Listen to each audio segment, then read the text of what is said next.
Recording start होने से बोलना विक्रम। हाँ हाँ हाँ हाँ वही सर। ओके ओके ओके ठीक है। देखो अच्छा, good evening sir. Economics class है तो फिर चलो इकोनॉमिक्स पढ़ते हैं। तो क्या पढ़ेंगे विक्रम, बोलो।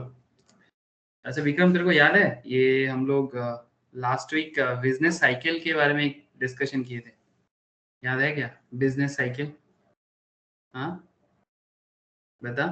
हमें बिजनेस कोडिंग साइकिल नहीं आता, कोडिंग नहीं। तो नहीं किया कोडिंग था कोडिंग। Business cycle? अच्छा ठीक है, मैं तेरे को शेयर कर लूंगा business cycle. It's a very interesting concept कि ओवरऑल बिजनेस साइकिल या इकोनॉमिक का जो साइकिल है वो कैसे काम करता है। साइकिल मतलब जैसे साइकिल होता है हम जो चलाने वाला साइकिल है ना, वैसा ही। ठीक है, जैसे कभी टायर का एक पार्ट नीचे, कभी दूसरा पार्ट ऊपर, ऐसा ही इकोनॉमी में भी, बिजनेस में भी ना ऐसा ही होता है। कि कभी बिजनेस एकदम ग्रोथ स्टेज में होते हैं, मतलब स्टार्टिंग फेज में होते हैं, फिर ग्रो करता है, फिर हाईएस्ट लेवल में पहुंचते हैं, फिर बिजनेस धीरे धीरे फिर से नीचे आ जाता है। ठीक है, लेकिन हाँ बिजनेस टू बिजनेस वेरी करता है कि कब होगा कैसे होगा, ये डिपेंड करता है बिजनेस टू बिजनेस। तो it's a very interesting class, business cycle. मैं शेयर कर लूंगा, आप लोगों के सिलेबस में भी है बिजनेस साइकिल, इकोनॉमिक साइकिल, तो आप लोगों को पता होना चाहिए कि क्या है। ठीक है, क्लास मिस करने से बोल के ले लेना सर कि मेरा क्लास मिस हो गया है बोल के। अच्छा अच्छा, थ्योरी ऑफ प्रोडक्शन तो याद है विक्रम? थ्योरी ऑफ प्रोडक्शन, हाँ हाँ। ओके। तो थ्योरी ऑफ प्रोडक्शन हम लोग ऑलमोस्ट कंप्लीट कर चुके थे कि प्रोडक्शन का क्या कॉन्सेप्ट है। देखो हम लोग इकोनॉमिक्स में एक एक करके क्या क्या टॉपिक कवर कर लिए। देखो डिमांड सप्लाई, ठीक है, बेसिक्स ऑफ माइक्रो इकोनॉमिक्स, ठीक है, बेसिक्स, उसके बाद डिमांड सप्लाई, फिर डिमांड सप्लाई के बाद उसमें उस डिमांड डिमांड के अंदर भी काफी सारा कॉन्सेप्ट, जैसे कि theory of consumer behaviour, theory of demand, theory of supply, ठीक है, उसके अंदर इलास्टिसिटी ऑफ डिमांड, ऐसे वेराइटीज ऑफ टॉपिक हैं जो हम लोग मतलब इकोनॉमिक्स के अंदर एक एक करके कर रहे हैं। ठीक है, जैसे मैं आपको एक चीज समझाता हूँ आप लोगों को। चलो मैं आपको बताता हूँ कि माइक्रो इकोनॉमिक्स में या इकोनॉमिक्स जब भी हम लोग करते हैं तो उसमें क्या क्या टॉपिक इंपॉर्टेंट है और आज क्या करने वाले हैं सर। ऐसे अगर मैं आज का बात करूं तो आज मैं आपको बताने वाला हूँ, क्या बताने वाला हूँ सर, आज मैं आपको बताऊंगा थ्योरी ऑफ कॉस्ट के बारे में। ठीक है, तो वेरी इंटरेस्टिंग। और आज एक केस लॉ भी बताऊंगा आप लोगों को। केस लॉ मतलब ये थ्योरी ऑफ कॉस्ट के साथ एक कॉन्सेप्ट काम करता है कि बिजनेस जो है ना वो बिना कॉस्टिंग का ना चल नहीं सकता। इवन कॉस्टिंग के बेसिस में कोर्स भी बना हुआ है। जो लोग सीएमए का क्वालिफिकेशन लेता है ना, आप लोगों में से कोई कोई है जो सीएमए भी करते हैं, ठीक है, सीएमए का भी पढ़ाई करता है, ठीक है, कॉस्ट एंड मैनेजमेंट अकाउंटेंसी, तो वो कॉस्टिंग जो एक करियर भी बन सकता है। तो आज मैं एक्चुअली आपको वही बताऊंगा, सीएमए करियर के बारे में नहीं बताऊंगा। इकोनॉमिक्स का एक टॉपिक है, एक चैप्टर है थ्योरी ऑफ कॉस्ट बोल के, तो एक्चुअली मैं उसके बारे में बात करूंगा, जो बाद में जाके टॉपिक बाद में एक बहुत बड़ा सब्जेक्ट बन जाता है, करियर बन जाता है। ठीक है, और उसी के बेसिस में वोडाफोन आइडिया का केस स्टडीज भी आपसे शेयर करने का इच्छा है आप लोगों से कि ये वोडाफोन आइडिया का जो रिसेंट सिनेरियो है, विक्रम को पता है कि वोडाफोन आइडिया दोनों मार्ज हुआ है, पता है तेरे को? ये फोन जो हम लोग हाँ हाँ सर टेलीकम्युनिकेशन जाने। है ना, वोडाफोन आइडिया अभी मार्ज हो गया, सबको पता है, इट्स वेरी पॉपुलर। तो थ्योरी ऑफ कॉस्ट के साथ उनके बिजनेस का कुछ रिलेशन है। ठीक है, जो रिसेंट ट्रेंड में हुआ है, जैसे आप लोगों को पता है कि हमेशा हम लोग क्या करते हैं, एक प्रैक्टिकल अप्रोच ऑलवेज रखते हैं कि जो भी चीजें पढ़ेंगे सिर्फ वो किताबी नहीं होना चाहिए, वास्तव में उसका यूज क्या है वो भी पता होना जरूरी है। तो इसीलिए मैंने सोचा कि वोडाफोन आइडिया का रिसेंट जो सिनारियो है वो भी आपके साथ थोड़ा शेयर करें, थ्योरी ऑफ कॉस्ट समझाते हैं। ठीक है, तो थ्योरी ऑफ कॉस्ट को समझते हुए हम लोग बात करेंगे। ठीक है, ओके। तो चलो सर, स्क्रीन शेयर है कि नहीं एक बार मुझे बताना। Yes sir. ओके विक्रम, ठीक है। तो देख, थ्योरी ऑफ कॉस्ट, ठीक है, ऐसे थ्योरी ऑफ कॉस्ट से पहले हम लोग क्या क्या टॉपिक ऑलरेडी कवर कर चुके हैं इकोनॉमिक्स में, एक बार आपको रिकॉल कराते हैं। ठीक है, देखो तो एक बार, किसी को भी ना दुनिया में किसी भी कंट्री में चले जाओ फर्क नहीं पड़ता, अगर आपको इकोनॉमिक्स जानना है, ठीक है, स्पेशली माइक्रो इकोनॉमिक्स, जैसे दो two types of economics is there, एक micro, another is called macro. ठीक है, मैक्रो इकोनॉमिक्स जैसे जैसे मैं आपको लास्ट दिन जो बिजनेस साइकिल समझाया था वो मैक्रो का पार्ट है। ठीक है, उसके अलावा जीएनपी, जीडीपी कैलकुलेशन, ठीक है, theory of employment, theory of employment generation, theory of poverty, ऐसे वेराइटीज ऑफ चीजें होते हैं जो मैक्रो इकोनॉमिक्स में पढ़ा जाता है। ठीक है, तो अभी आप लोगों का मैक्सिमम जो कवर करते हैं ना सीएस के सिलेबस में या सीए के सिलेबस में, मैक्सिमम माइक्रो इकोनॉमिक्स, और सीए में तो पूरा ही माइक्रो इकोनॉमिक्स है, बस वो बिजनेस साइकिल का एरिया है।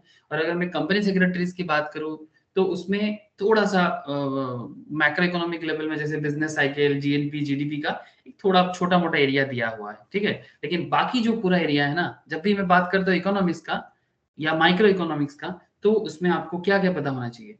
Theory of demand and supply, ठीक है। इंट्रोडक्शन तो जानते ही हो, अगर नहीं किए हो बाई चांस तो मुझे बताना, मैं आप लोगों को इंट्रोडक्शन ऑफ माइक्रो इकोनॉमिक्स भी शेयर कर दूंगा। अच्छा, theory of demand and supply ये मोस्ट इंपॉर्टेंट एरिया था, जिसमें डिमांड क्या है, लॉ ऑफ डिमांड क्या है, कंज्यूमर बिहेवियर क्या है। विक्रम করেছিস তো ক্লাসগুলো? हाँ सर। यदि कोनो क्लास मिस গেছে, अगर कोई क्लास मिस हो गया है तो प्लीज मेरे को बोलना, मैं शेयर कर लूंगा। अच्छा, there is another concept production and cost. तो उसमें लास्ट वीक हम लोग एंड उससे पहले वाला week most probably theory of production complete कर चुके थे। तो आज मैं आप लोगों से स्टार्ट करने जा रहा हूँ थ्योरी ऑफ कॉस्ट, ठीक है। अब सवाल ये उठता है, कॉस्ट का सिंपल मतलब क्या है विक्रम? अगर मैं तेरे को पूछूं कि कॉस्ट क्या है, तो क्या बताएगा? What is cost? की बोलबी बोल। कॉस्ट माने की? दाम। कॉस्ट दाम माने दाम। दाम? कॉस्ट माने दाम ना कॉस्ट माने खर्चा? माने सपोज तू कोई बिजनेस करता है, ठीक है। तू कोई बिजनेस करता है, क्या बिजनेस करता है? मान कि तू स्वीट शॉप चलाता है, ठीक है। तो अगर तेरा स्वीट शॉप है और तेरा स्वीट जो तेरे दुकान में जो स्वीट बनता है, ठीक है, एक एग्जांपल है, हो सकता है तेरा दूसरा कोई बिजनेस हो या फिर कुछ भी। तो मैं बस बताना चाहता हूँ कि if you have a sweet shop business तो?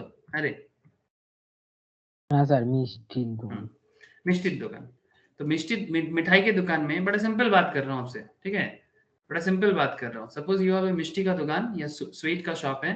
तो ये स्वीट शॉप में जैसे अभी ठंड की मौसम है, ऐसे मौसम में सर वो रसमलाई, रबड़ी, ये सब बहुत अच्छा चलता है ना, हाई फाई सेल होता है। तो जस्ट मैं आपको ये इतना चीज कहना चाहता हूँ कि suppose you have sweet shop, और स्वीट शॉप में जो स्वीट आप बेचते हो उसका कॉस्टिंग क्या है? तो कॉस्टिंग मतलब इज नॉट दाम, कॉस्टिंग मतलब इसको बनाने का खर्चा। सपोज ये जो संदेश है ना, ये संदेश को बनाने में आपका कितना खर्चा पड़ जाता है? मतलब मैन्युफैक्चरिंग कॉस्ट बोल सकते हैं हम लोग, है ना।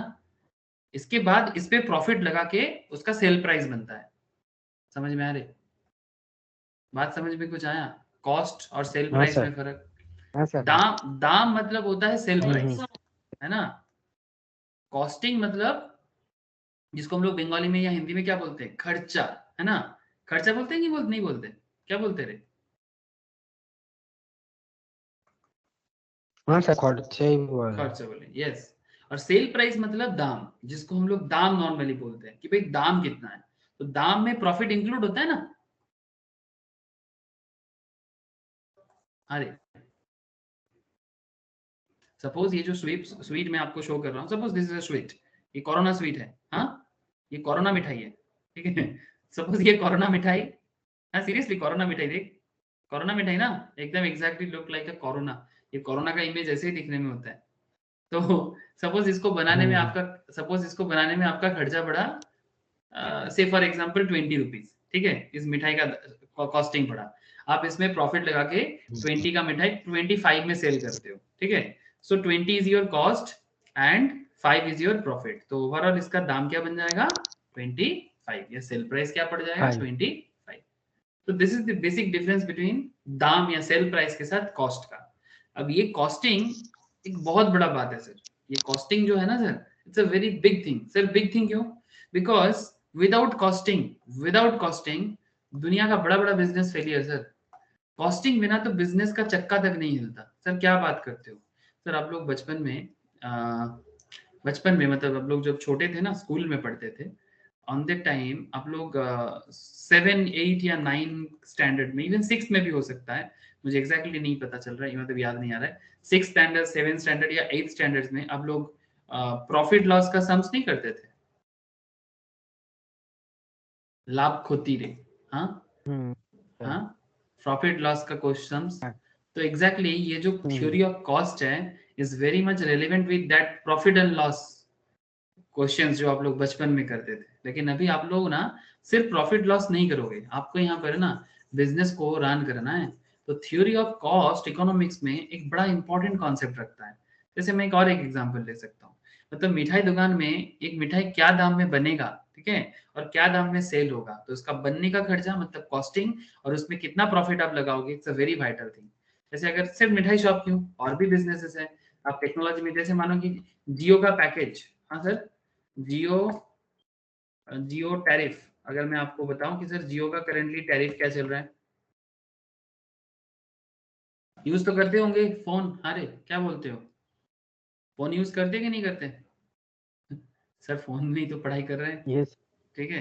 तो मेरा बस सिंपल सवाल है कि जैसे मानो कि ये जो जियो या फिर कोई भी वोडाफोन आइडिया, ये जो भी कंपनीज है, ये क्या करता है, ये हमें क्या सर्विस देता है, टेलीकम्युनिकेशन सर्विस देता है, यस और नो,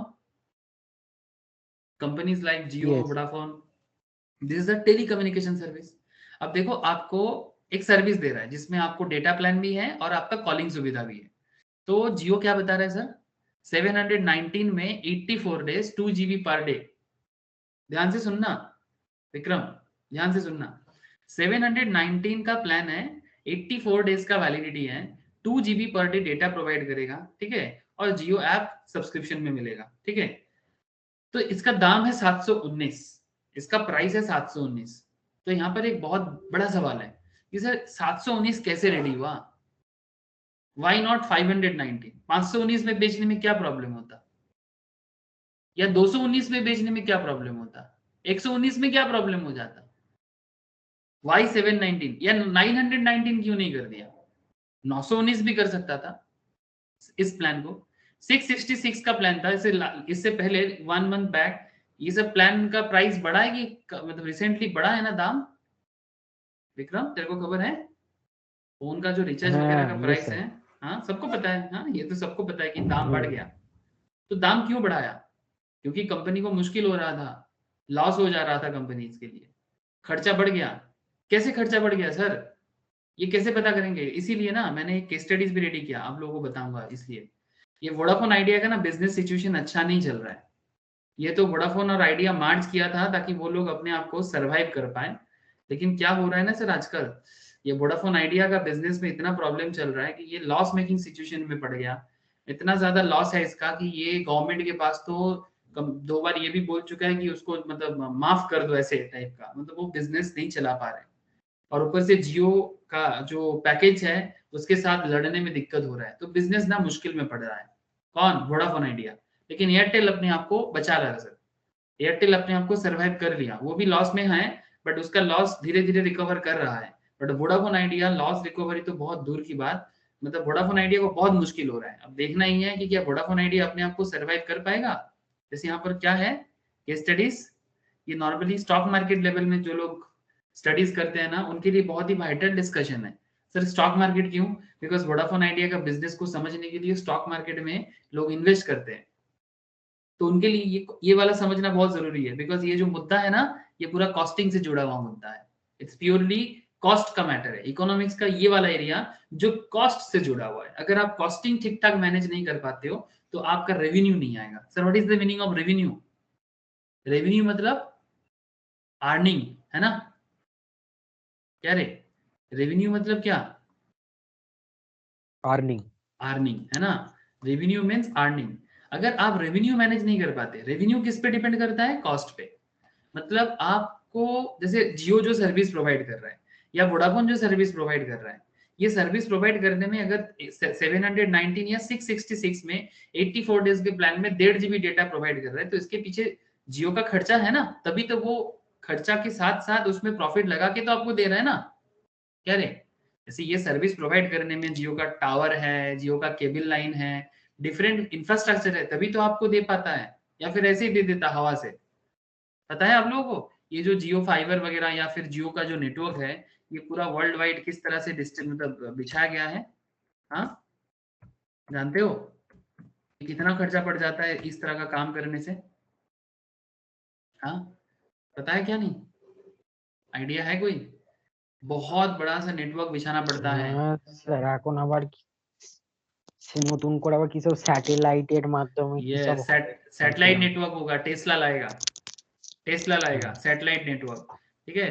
ये जो जैसे जियो टाइप का जो भी है ना, इसको इन लोगों को ना ये पूरा एकदम समुंदर के साइड साइड में, ये देखो जियो फाइबर मोबिलिटी, ठीक है, ये क्या करते हैं ना, ये देखो ये जो नेटवर्क आपको दिखता है ना, ये नेटवर्क ऐसे ही नहीं मिलता।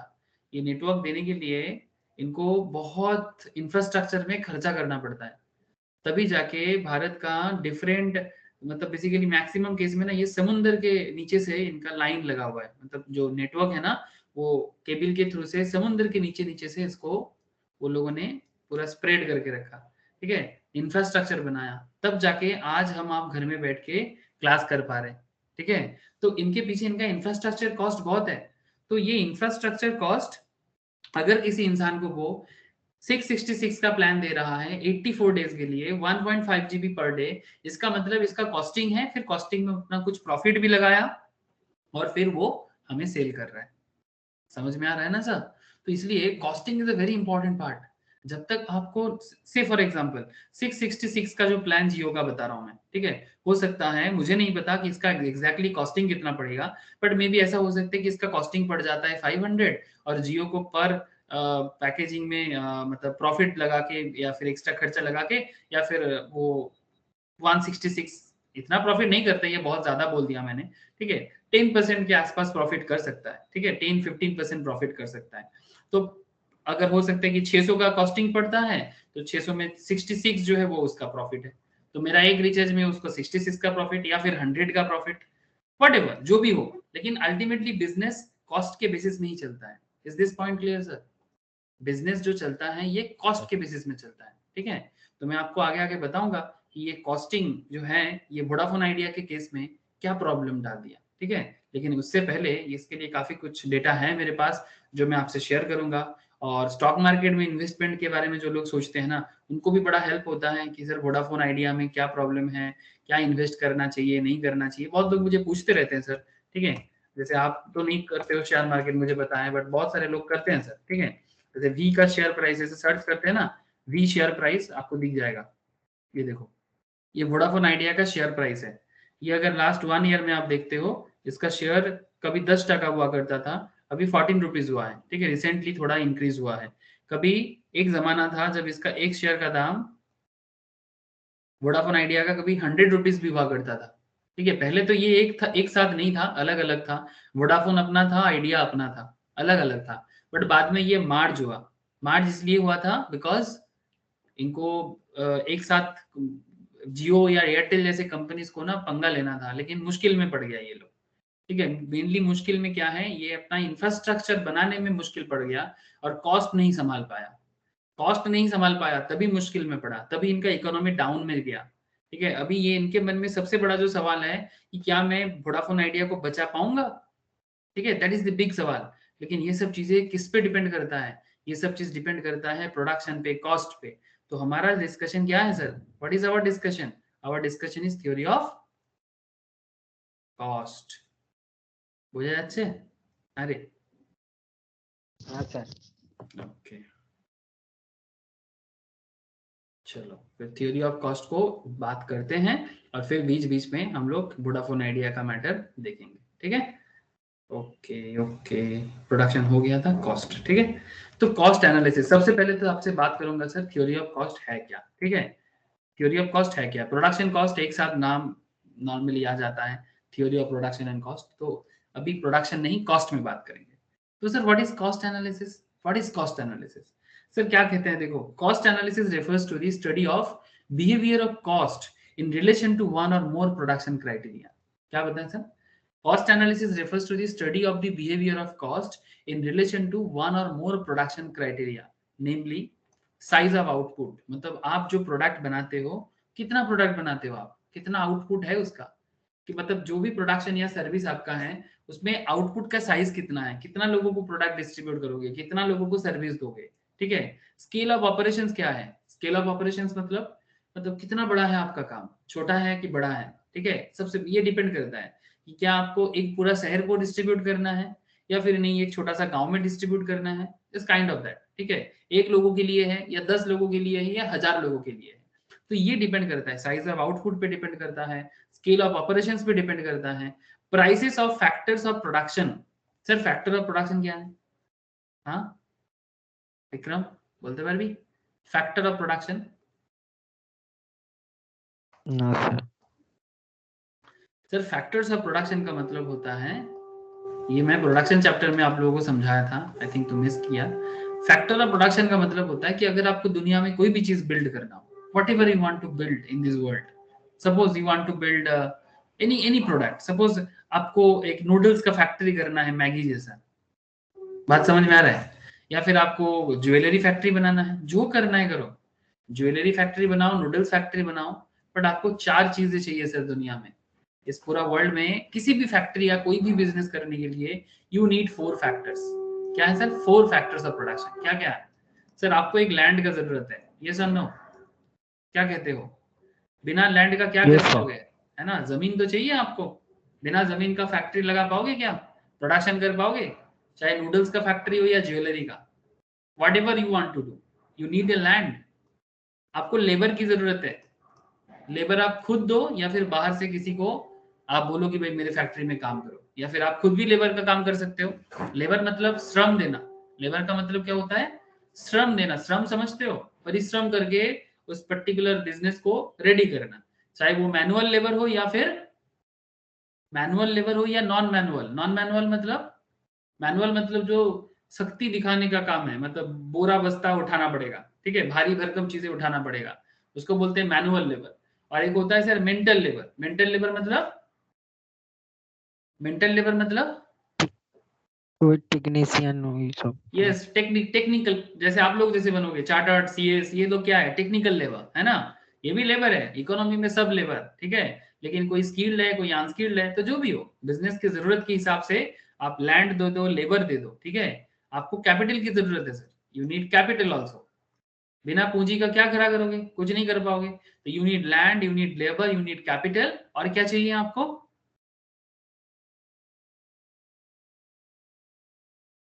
बोलो, क्लास मिस किया था तू, इसीलिए तू नहीं जवाब दे पा रहा है। एंटरप्रेन्योरशिप सर, एंटरप्रेन्योरशिप, इसको एंटरप्रेन्योरशिप भी बोलते हैं, इसे प्यार से, फ्रेंच वर्ड है, ऑल्सो नोन एज एंटरप्रेन्योर। तो सर ये एंटरप्रेन्योर या एंटरप्रेन्योर कौन होते हैं? सर एंटरप्रेन्योर या एंटरप्रेन्योर मतलब जो रिस्क उठा के बिजनेस करते हैं उनको एंटरप्रेन्योर या एंटरप्रेन्योर बोलते हैं। सर ये लोग क्या है? फैक्टर ऑफ प्रोडक्शन है। सर ये कैसे? जैसे एक सिंपल चीज बोले ना, जैसे तेरा घर है सिंगूर में, है ना, हरिपाल सिंगूर, उसी लाइन में।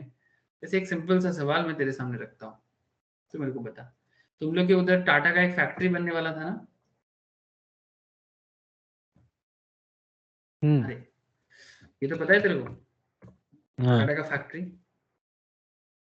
तो टाटा को इस फैक्ट्री को बनाने के लिए क्या, किस चीज का जरूरत था? जमीन का जरूरत था। ये जो नैनो फैक्ट्री बन रहा था वहां पर, इसके लिए उसको जमीन का जरूरत था। मैं इसलिए टाटा का सिंगूर का कहानी बोला अभी तुम्हें, क्योंकि तुम्हें पता है वो वहां पर क्या हुआ था, ठीक है। मैं पॉलिटिक्स में नहीं जाऊंगा, बस आपको बिजनेस समझाना चाहता हूँ। Just try to understand the business here, no need to understand anything else.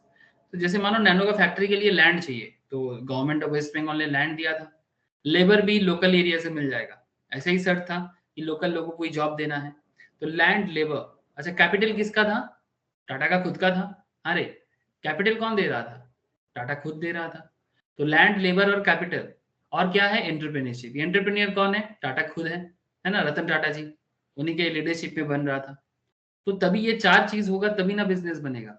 बोल सर, ये नो। तो जो जमीन है, वो जमीन के बदले एंटरप्रेन्योर को क्या करना होगा?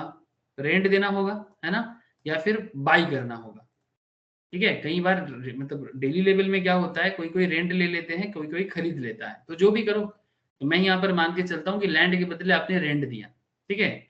लेबर के बदले क्या पेमेंट करोगे विक्रम? लेबर को क्या पेमेंट करोगे? वेजेस, सैलरी, है ना, वेजेस और सैलरी, जो भी बोलो, एक ही चीज है। सर कैपिटल के बदले क्या मिलेगा? कैपिटल जो आपको मिलेगा, बैंक आपको पूंजी देगा, लोन देगा, तो उसके बदले आपको क्या पे करना है? इंटरेस्ट ना।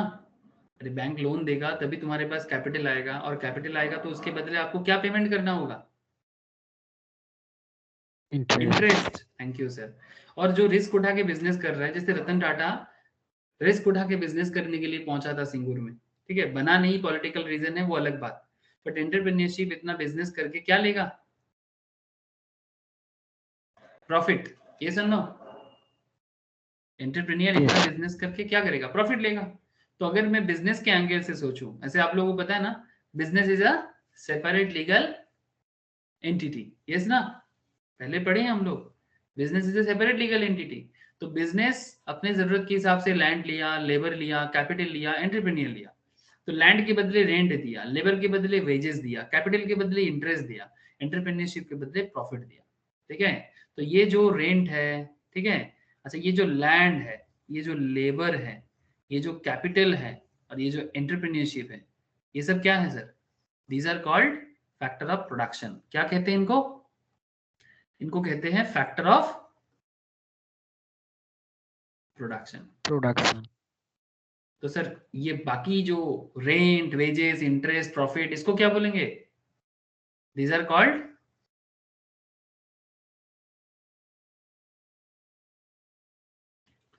सर, इन लोगों को कहते हैं फैक्टर कॉस्ट। क्या बोलेंगे?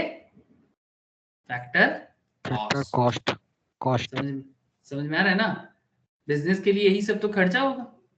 जो लैंड लोगे आप, उसके बदले रेंट देना पड़ेगा। बिजनेस के एंगल से सोचो, जस्ट मतलब आपका पॉइंट ऑफ व्यू बिजनेस के पॉइंट ऑफ व्यू से होना चाहिए, खुद के पॉइंट ऑफ व्यू से नहीं। You have to think from the point of view of business. Okay, आपको बिजनेस की नजर से देखना है, ठीक है, तभी आपको समझ में आएगा। ऐसे गाना है ना कि मेरी नजर से तुम देखो तो यार नजर वो आए, ठीक है, भूल इसी सूरत पे मत जाना। वेरी ओल्ड सॉन्ग 90s का, but it's a very famous line sir. मेरी नजर से तुम देखो तो यार नजर वो आए। तो क्या नजर है? कि बिजनेस की नजर से तुम देखो तो कॉस्ट नजर वो आए। ठीक है, तो बिजनेस के लिए रेंट क्या है? रेंट कर लेना, बाई करना, जो भी करो खर्चा है। सैलरी, वेजेस जो भी पे करो खर्चा है। इंटरेस्ट लोन का जो भी दो खर्चा है। प्रॉफिट जो भी बिजनेस से बिजनेस मतलब एंटरप्रेन्योर को मिलेगा, बिजनेस के लिए क्या है? खर्चा है। यस और नो? बोलना सर। यस ना? तो एग्जैक्टली सर, यही है ना फैक्टर कॉस्ट। तो इसीलिए यहाँ पर बड़ा क्लियर कट समझाते हैं आपको, बहुत क्लियर कट आप लोगों को समझाया जा रहा है कि prices of factor of production and other relevant economic variables. मतलब ये जो फैक्टर ऑफ प्रोडक्शन जो भी होगा, उसका जो प्राइस होगा वही कॉस्ट बन जाएगा। It is concern with financial aspect of production. मतलब कोई भी चीज प्रोड्यूस करो, चाहे नैनो बनाओ या मोबाइल बनाओ या जियो फैक्ट्री का जियो बनाओ, जियो का नेटवर्क सर्विस दो, वोडाफोन आइडिया का नेटवर्क सर्विस दो, whatever you want to do, जो भी प्रोडक्शन करो आप, चाहे गुड्स हो या सर्विस, उसका एक फाइनेंशियल एस्पेक्ट तो है ना सर। बिना खर्चा करके दुनिया में कोई भी चीज बनता है विक्रम? बोल, विदाउट एनी कॉस्ट दुनिया में कोई चीज बना सकते हो आप? मतलब जो इंसान बनाते हैं, ऐसे प्रोडक्शन में हम लोग, जो भगवान ने बनाया वो सब फ्री ऑफ कॉस्ट है। जो भगवान ने बनाया, जो गॉड ने बनाया, सब फ्री ऑफ कॉस्ट है। बट जो इंसान बनाएगा वो तो फ्री ऑफ कॉस्ट नहीं है। इंसान फ्री में क्या बना सकता है? कुछ नहीं बना पाएगा। हर चीज का दाम होता है, कॉस्ट होता है, ठीक है, हर चीज का एक कॉस्टिंग होता है सर, उसका कीमत चुकाना पड़ता है। तो ये कॉस्ट एनालिसिस का बेसिक्स है सर। थोड़ा डिटेल्स में चलते हैं sir. Cost concept, sir cost concept ना बेसिकली दो तरह का होता है। एक होता है अकाउंटिंग कॉस्ट, एक होता है इकोनॉमिक कॉस्ट। ध्यान से सुनिएगा, अकाउंटिंग कॉस्ट क्या और इकोनॉमिक कॉस्ट क्या। यहाँ पर आपको अकाउंटिंग और इकोनॉमिक के थ्रू से और दो एक कॉस्ट के बारे में पता चलेगा। एक को कहते हैं एक्सप्लिसिट, दूसरे को कहते हैं इम्प्लिसिट। वेरी फेमस क्वेश्चन, ऐसे क्वेश्चन भी पूछते हैं, एक्सप्लिसिट और इम्प्लिसिट कॉस्ट का डिफरेंस क्या है? एक्सप्लिसिट कॉस्ट क्या, इम्प्लिसिट कॉस्ट क्या? सर क्या कहता है sir? Accounting cost relate to those cost only which involve cash payments of the entrepreneur of the firm. मतलब बिजनेस जिन्होंने रिस्क उठा के किया ना, उसको क्या कहते हैं? एंटरप्रेन्योर। तो accounting cost relate to those cost only which involve cash payments by the entrepreneur of the firm. मतलब फार्म का जो एंटरप्रेन्योर है, जैसे टाटा नैनो के लिए रतन टाटा जी, पेटीएम के लिए विजय शेखर शर्मा, रिलायंस जियो के लिए कौन? जियो किसका है? रिलायंस किसका है? अंबानी, हाँ मुकेश अंबानी। वो लोग कौन है सर? एंटरप्रेन्योर है ना, एंटरप्रेन्योर। एमबीए चाय वाला, नाम सुना एमबीए चाय वाला का? अरे एमबीए चाय वाला यूट्यूब में बड़ा छाया हुआ है सर। एमबीए करके चाय का स्टोर बनाया अलग अलग शहरों में। हाँ, एमबीए चाय वाला, दुकान का नाम भी है एमबीए चाय वाला। बड़ा फेमस ब्रांड बनाया। मैं इकोनॉमिक्स क्लास में पहले भी उनके बारे में केस स्टडीज किया सर, एमबीए चाय वाला। ठीक है, तो ये जो भी है एंटरप्रेन्योर है। तो ये एंटरप्रेन्योर क्या करता है? Accounting cost relate to those cost only which involve cash payment by the entrepreneur of the firm. And accounting cost are also called explicit cost. Accounting cost are also called explicit cost. समझाता हूं, रुको। Cost of factors owned by entrepreneur himself and employed in his own business called implicit cost. Cost of factors owned by entrepreneur himself and employed in his own business are called implicit cost. Implicit cost also known as non-accounting cost. Sir क्या मतलब है, कुछ समझ में नहीं आया, ध्यान से सुनना फिर से।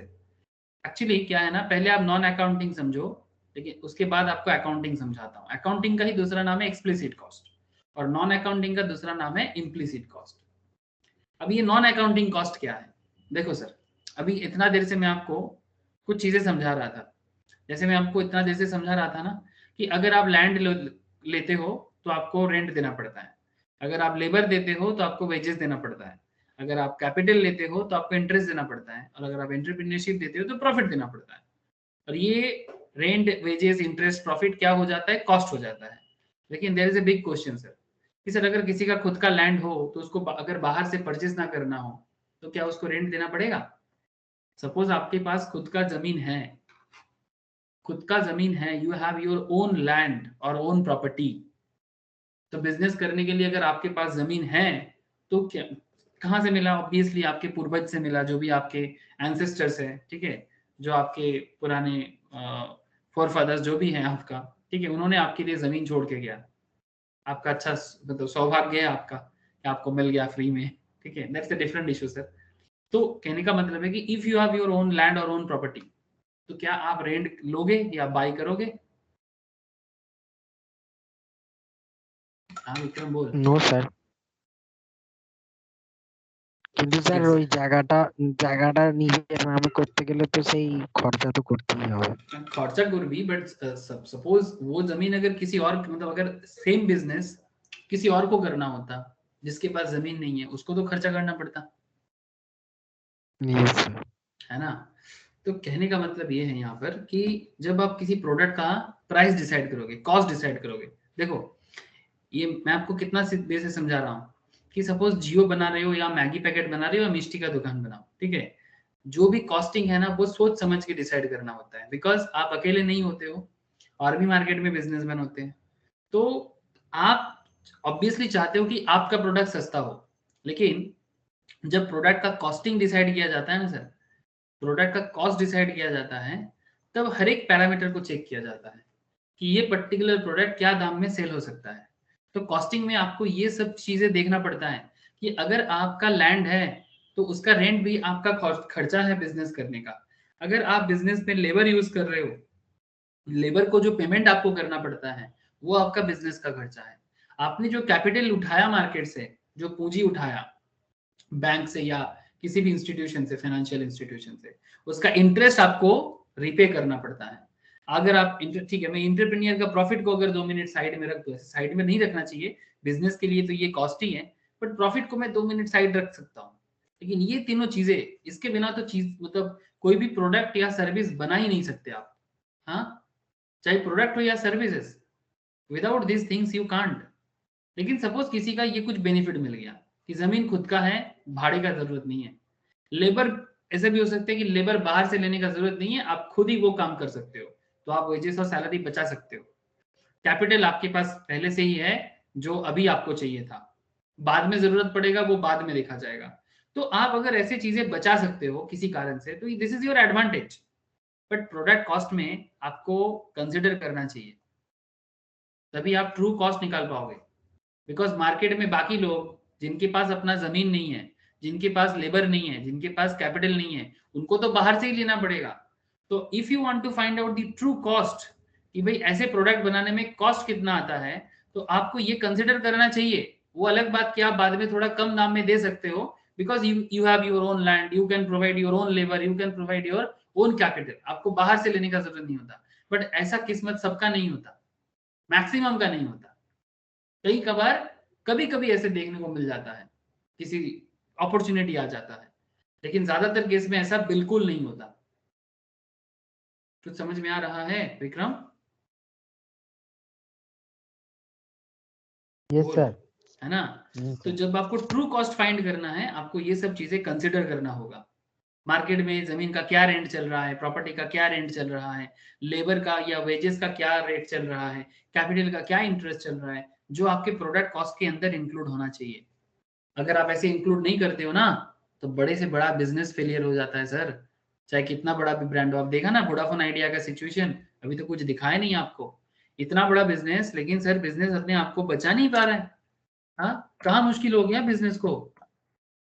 ऐसे तो वोडाफोन आइडिया कोई जियो से तो पुराना ही है।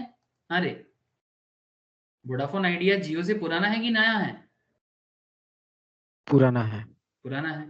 तो अगर पुराना है तो फिर इसके बिजनेस में तो ज्यादा पैसा होना चाहिए, ज्यादा लोग इतना दिन से वोडाफोन आइडिया का यूज कर रहा है, लेकिन फिर भी ये अपने बिजनेस को संभाल नहीं पाया sir. They can't manage their business, they can't manage their cost, and due to that ये बिजनेस आज बहुत ही खराब हालत में है। देखोगे, ये देखो सर, ये बिजनेस का फाइनेंस देखो, बिजनेस का फाइनेंशियल कंडीशन देखो। मैं आपको पीएल दिखा रहा हूँ। स्टॉक मार्केट क्लास में ये सब जरूरी होता है। अभी आपको स्टॉक मार्केट नहीं, आप इकोनॉमिक्स के लिए ही सोचो, बिकॉज इकोनॉमिक्स का अल्टीमेट इफेक्ट क्या है ना, ये सब स्टॉक मार्केट में उसका इफेक्ट दिखता है। प्रैक्टिकल है ये, ठीक है? जो आप किताब में पढ़ते हो उसका प्रैक्टिकल देखो। मैं आपको जस्ट कॉस्ट का इफेक्ट बता रहा हूँ कि बिजनेस अपना कॉस्ट को मैनेज नहीं कर पाया, तो कॉस्ट मैनेज नहीं कर पाया तो रेवेन्यू इफेक्ट होगा कि नहीं होगा? Just tell me. अगर बिजनेस अपना कॉस्ट यस को सर। मैनेज नहीं कर पाया तो रेवेन्यू इफेक्ट होगा, और रेवेन्यू इफेक्ट होगा तो इनकम इफेक्ट होगा। यस और नो? यस। है ना? ये देखो सर, एक जमाने में 2014 का हालत देखो, 2012 का देखो सर, रेवेन्यू कितना था? 19,533 करोड़। ये सब करोड़ में है सर, ठीक है? These are all in crore. 19,533 crore का रेवेन्यू था, तब बिजनेस में नेट इनकम कितना था? देखो 722 करोड़। 13 का सिचुएशन देखो, 22,000 का रेवेन्यू, रेवेन्यू इंक्रीज किया, साथ में देखो नेट इनकम भी इंक्रीज किया। दिखाई दे रहा है सर? हाँ, कितना है? हाँ सर। কত দেখাচ্ছে? 1010। 1010 करोड़, ठीक है? फाइनेंशियल ईयर 14 देखो सर, रेवेन्यू इंक्रीज हुआ, रेवेन्यू मतलब सेल, ठीक है? सेल इंक्रीज हुआ 26,745 करोड़। नेट इनकम देखो सर 1967 करोड़। 15 देखो सर, 32,000 करोड़ का रेवेन्यू है सर। इनकम देखो सर, 3,000 करोड़ का इनकम है सर। और ये सब क्या है? ये सब खर्चा देने के बाद, इंटरेस्ट वगैरह देने के बाद, इंटरेस्ट एक्सपेंस वगैरह पे करने के बाद, ये सब फाइनेंस में आपको बाद में सिखा जाएगा आप लोगों को, ठीक है? Total revenue, EBITD, earning before interest tax and depreciation, ये सब एक्सपेंसेस है। एक्सपेंसेस यहाँ देखो, ईबीआईटीडी है मतलब earning before interest tax depreciation amortisation, currently not necessary, just मैं कॉस्टिंग समझाने के लिए बोल रहा हूँ। ये जो इंटरेस्ट है, टैक्स है, डेप्रिसिएशन है, अमोर्टाइजेशन है, ये सब कॉस्ट है। ये माइनस करने के बाद आपको प्रॉफिट मिलता है, वो भी देखो profit before interest and tax, PBIT. मतलब अभी भी बैंक का इंटरेस्ट नहीं भरा, अभी भी सरकार का टैक्स नहीं भरा, उसके बाद जब इंटरेस्ट और टैक्स भर देगा, इंटरेस्ट भर देगा तो बाद में बचेगा पीबीटी, फिर टैक्स चला जाएगा तो बचेगा नेट इनकम। लेकिन ये तो आप देख लिया 2015, रिसेंट सिचुएशन देखो sir, look at here, financial year 20 देख लो सर, रेवेन्यू है सिर्फ 46,000 करोड़, इनकम देखो सर कितना दिखा रहा है, बोलो? माइनस में चला गया। -73,000 करोड़। 21 में थोड़ा सा बेहतर हुआ है, बट ज्यादा बेहतर कुछ नहीं। 73,000 करोड़ से 44,000 करोड़ का माइनस है, नेगेटिव है। 44,000 करोड़ का नेगेटिव। चालू कब से हुआ इसका नेगेटिव? फ्रॉम 2017 ऑनवर्ड इसका बुरा दिन चालू हुआ। क्या प्रॉब्लम आ गया? अरे वो जियो का कारण है। एक जियो आने के बाद ना ये लोग अपने आप को मैनेज नहीं कर पाए। जब अर्निंग किया, अर्निंग करता गया, मार्केट में इंफ्रास्ट्रक्चर में खर्चा नहीं किया, या फिर कर नहीं पाया, मैनेजमेंट में कुछ तो गड़बड़ हुआ सर। टेलीकम्युनिकेशन लाइन में वोडाफोन पुराना है, आइडिया भी पुराना है, जियो नया आया था, लेकिन जियो का दूसरा पैसा है वो अलग बात, बट इनके पास भी तो पैसा था एटलीस्ट फॉर नेटवर्किंग बिजनेस। लेकिन इन लोगों ने अपना पैसा को मिसयूज कर लिया सर, मतलब मैनेज नहीं कर पाया, फ्यूचर को नहीं देख पाया, तभी देखो ये हालत हो गया। 2017 में 399 करोड़, फिर 4,000 करोड़, फिर 14,000 करोड़, 73,000 करोड़ इन 2020, एंड 2021 में 44,000 करोड़ का लॉस में आ गया ये कंपनी। Very bad situation. इसीलिए कहा जा रहा है कि इसका बिजनेस सिनेरियो में क्या सच में कुछ ग्रोथ दिखेगा? ऐसे रिसेंटली शेयर मार्केट में थोड़ा बहुत इसका पॉजिटिविटी दिख रहा है, ठीक है? ये क्योंकि प्राइस हाइक हुआ है ना, तो प्राइस हाइक होने से थोड़ा तो प्रॉफिट बढ़ेगा इसका ऑब्वियसली, ठीक है? और लास्ट वन ईयर में अगर आप देखोगे तो ये थोड़ा बहुत साइडवेज के थ्रू से थोड़ा सा बढ़ा है, 10, 12, 14 के आसपास चल रहा है इसका share price. So that's just a simple idea है आपको कि अगर आप अपने कॉस्ट को मैनेज नहीं कर पाते हो तो बिजनेस में क्या सिचुएशन हो पाता है। दैट इज द रीजन कि इकोनॉमिक्स में थ्योरी ऑफ कॉस्ट कितना वाइटल है। ठीक है, कि अगर आपको कॉस्टिंग का आइडिया हो तो आप बिजनेस को संभाल सकते हो, आप बिजनेस को संभाल सकते हो। So now again come to the picture जो हम लोग देख रहे थे, accounting cost and non accounting cost. Accounting cost मतलब वो कॉस्ट जो आपको दिखाई दे रहा हो, ठीक है, जो आपके अकाउंट्स में आ रहा हो। लेकिन कुछ ऐसा कॉस्टिंग है जो अकाउंट्स में आता नहीं है। जैसे सपोज आपका खुद का बिल्डिंग है तो आपको तो रेंट नहीं देना पड़ता। हाँ विक्रम, अगर आपका खुद का घर है बिजनेस करने के लिए तो क्या आपको रेंट देना पड़ेगा? ना सर। एग्जैक्टली तो वो कॉस्टिंग को आपको मेंटेन करना होगा। मार्केट में क्या रेट चल रहा है उसके हिसाब से एटलीस्ट एवरेज कॉस्ट तो लेना ही चाहिए। Interest of self owned capital, suppose आपको बैंक से लोन लेने का जरूरत नहीं पड़ा बिकॉज आपके पापा ने आपको पैसा दिया बिजनेस करने के लिए। वही चीज अगर आपका कोई फ्रेंड है उसको मार्केट से लोन लेना पड़ा, तो interest of self owned capital. ठीक है, wages of self owned entrepreneur, suppose आप खुद आपके बिजनेस में मेहनत करते हो, किसी बाहर से किसी को हायर करने का जरूरत नहीं पड़ा, या फिर आपके फैमिली में जो लोग है वही मेहनत कर लेता है, तो फिर आपका वेजेस तो अकाउंट्स में नहीं आएगा। लेकिन अगर बाहर वाले को दोगे तो उसका हिसाब तो देना पड़ेगा, अब अकाउंट्स भी मेंटेन करोगे। लेकिन जो चीज आपका खुद का होता है, खुद का बिल्डिंग, खुद का कैपिटल, खुद का एंटरप्रेन्योरशिप, तो फिर तब तो आपको किसी और को देने का जरूरत नहीं पड़ा। लेकिन ये क्या हो गया, this is a non accounting cost. But sir इसका कॉस्टिंग तो है, आप अकाउंट्स नहीं बनाते वो अलग बात, that is why this is called non accounting cost. Economics दोनों कॉस्ट को देखते हैं सर। अब बात को समझो सर, ऑब्वियसली आपको बेनिफिट होगा अगर आपके पास सब कुछ है बना बनाया, लेकिन मैक्सिमम केस में ऐसा नहीं होता, कुछ ना कुछ तो कभी ना कभी जरूरत पड़ ही जाएगा। सो इकोनॉमिक्स ये दोनों पैरामीटर को देखता है। उनका मानना है, इकोनॉमिक्स का मानना है कि जो अकाउंटिंग कॉस्ट है और जो नॉन अकाउंटिंग कॉस्ट है, आपको दोनों मैटर में सोचना चाहिए। और अगर आपके पास ये सब एडवांटेज है तो आप इसका एडवांटेज का इस्तेमाल कीजिए। आप अपने प्रोडक्ट में डिस्काउंट ज्यादा दे सकते हो, जो शायद जिनका ये सब कॉस्टिंग है ना, बिल्डिंग का रेंट है, इंटरेस्ट, कैपिटल का इंटरेस्ट है, एंटरप्रेन्योर का वेजेस है, मतलब लेबर का वेजेस है, वो शायद डिस्काउंट नहीं दे पाएगा, बट आप शायद दे पाओगे। बट कॉस्टिंग में तो आपको काउंट करना पड़ेगा। क्या बोलते हो सर, कॉस्टिंग में काउंट करोगे कि नहीं करोगे? जैसे मानो कि आपको क्या बताऊं सर आपको, से फॉर एग्जांपल, जैसे मैं आपको स्वीट शॉप का एग्जांपल दिया था, से फॉर एग्जांपल मैं भी एक स्वीट शॉप ओपन करना चाहता हूँ। तेरा घर कहाँ है विक्रम? होरीपाल। होरीपाल इज नियर सिंगूर ना? ठीक है, सिंगूर में स्वीट शॉप तो बहुत सारे होंगे। हाँ, तो मान कि सिंगूर में एक शॉप तू भी ओपन किया, लेकिन तेरा अपना घर है, ठीक है, own shop, own property. Shop मैंने भी एक ओपन किया, किसने किया? सर ने। और ये किसने किया? विक्रम ने। विक्रम भी शॉप ओपन किया, सर ने भी शॉप ओपन किया। बट सर के शॉप और विक्रम के शॉप में क्या फर्क है? सर का शॉप जो है वो रेंट का है, मेरे को मंथली 10,000 रेंट देना पड़ता है। ऐसा रेंट हो जाता है क्या सिंगूर एरिया में? हाँ विक्रम, নাহলে একটু কম না হবে। অত না। তাহলে কতটা পড়ে যাবে বল একটা মিষ্টির দোকানের রেন্ট? 5,000। Okay, 5,000 monthly. मेरा 5,000 एक्स्ट्रा लगता है जो तेरा नहीं लगता। ये 5,000 तेरा नहीं पड़ेगा ना? क्या बोलता है बोल? না না না। है ना, क्योंकि तेरा अपना घर है। सपोज मान की जो कैपिटल, मेरा जो कैपिटल है ये मेरा लोन का है, लेकिन तेरे को पापा से मिला है। पापा इंटरेस्ट लेंगे क्या? नो। तो यहाँ पर भी तू थोड़ा बेनिफिट ले लिया। हाँ, मान की मार्केट में मेरा लोन का इंटरेस्ट है 12% का, तो अगर मैंने 1 लाख का लोन लिया तो 12% मतलब एनुअली 12,000 टका, 12,000 रुपीज मेरे को बैंक को देना पड़ता है। मतलब पर मंथ अगर मैं जोड़ू तो 1,000 रुपीज। हाँ, मेरा मंथली खर्चा क्या हो गया? 6,000। ठीक है, এই বোঝা যাচ্ছে? 6,000। है ना? अरे 1,000 টাকা, 12,000 টাকা বছরে তো।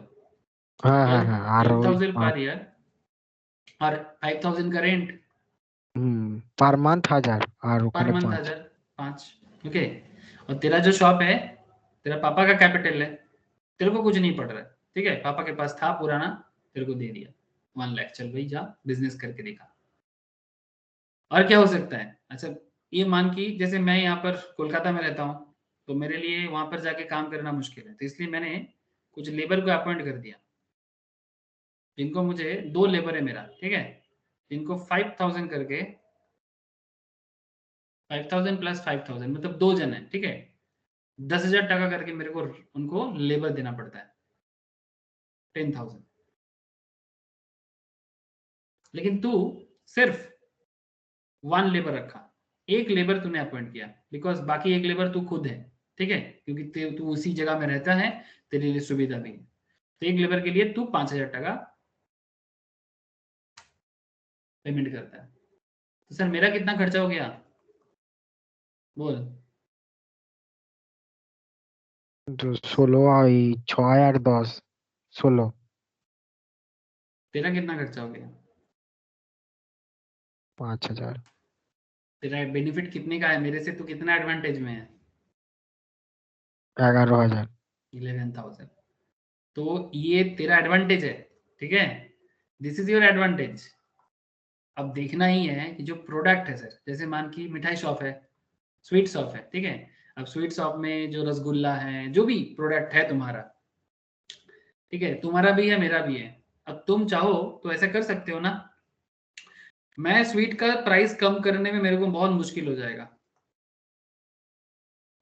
मैं डिस्काउंट दे पाऊंगा क्या? क्या लगता है तेरे को?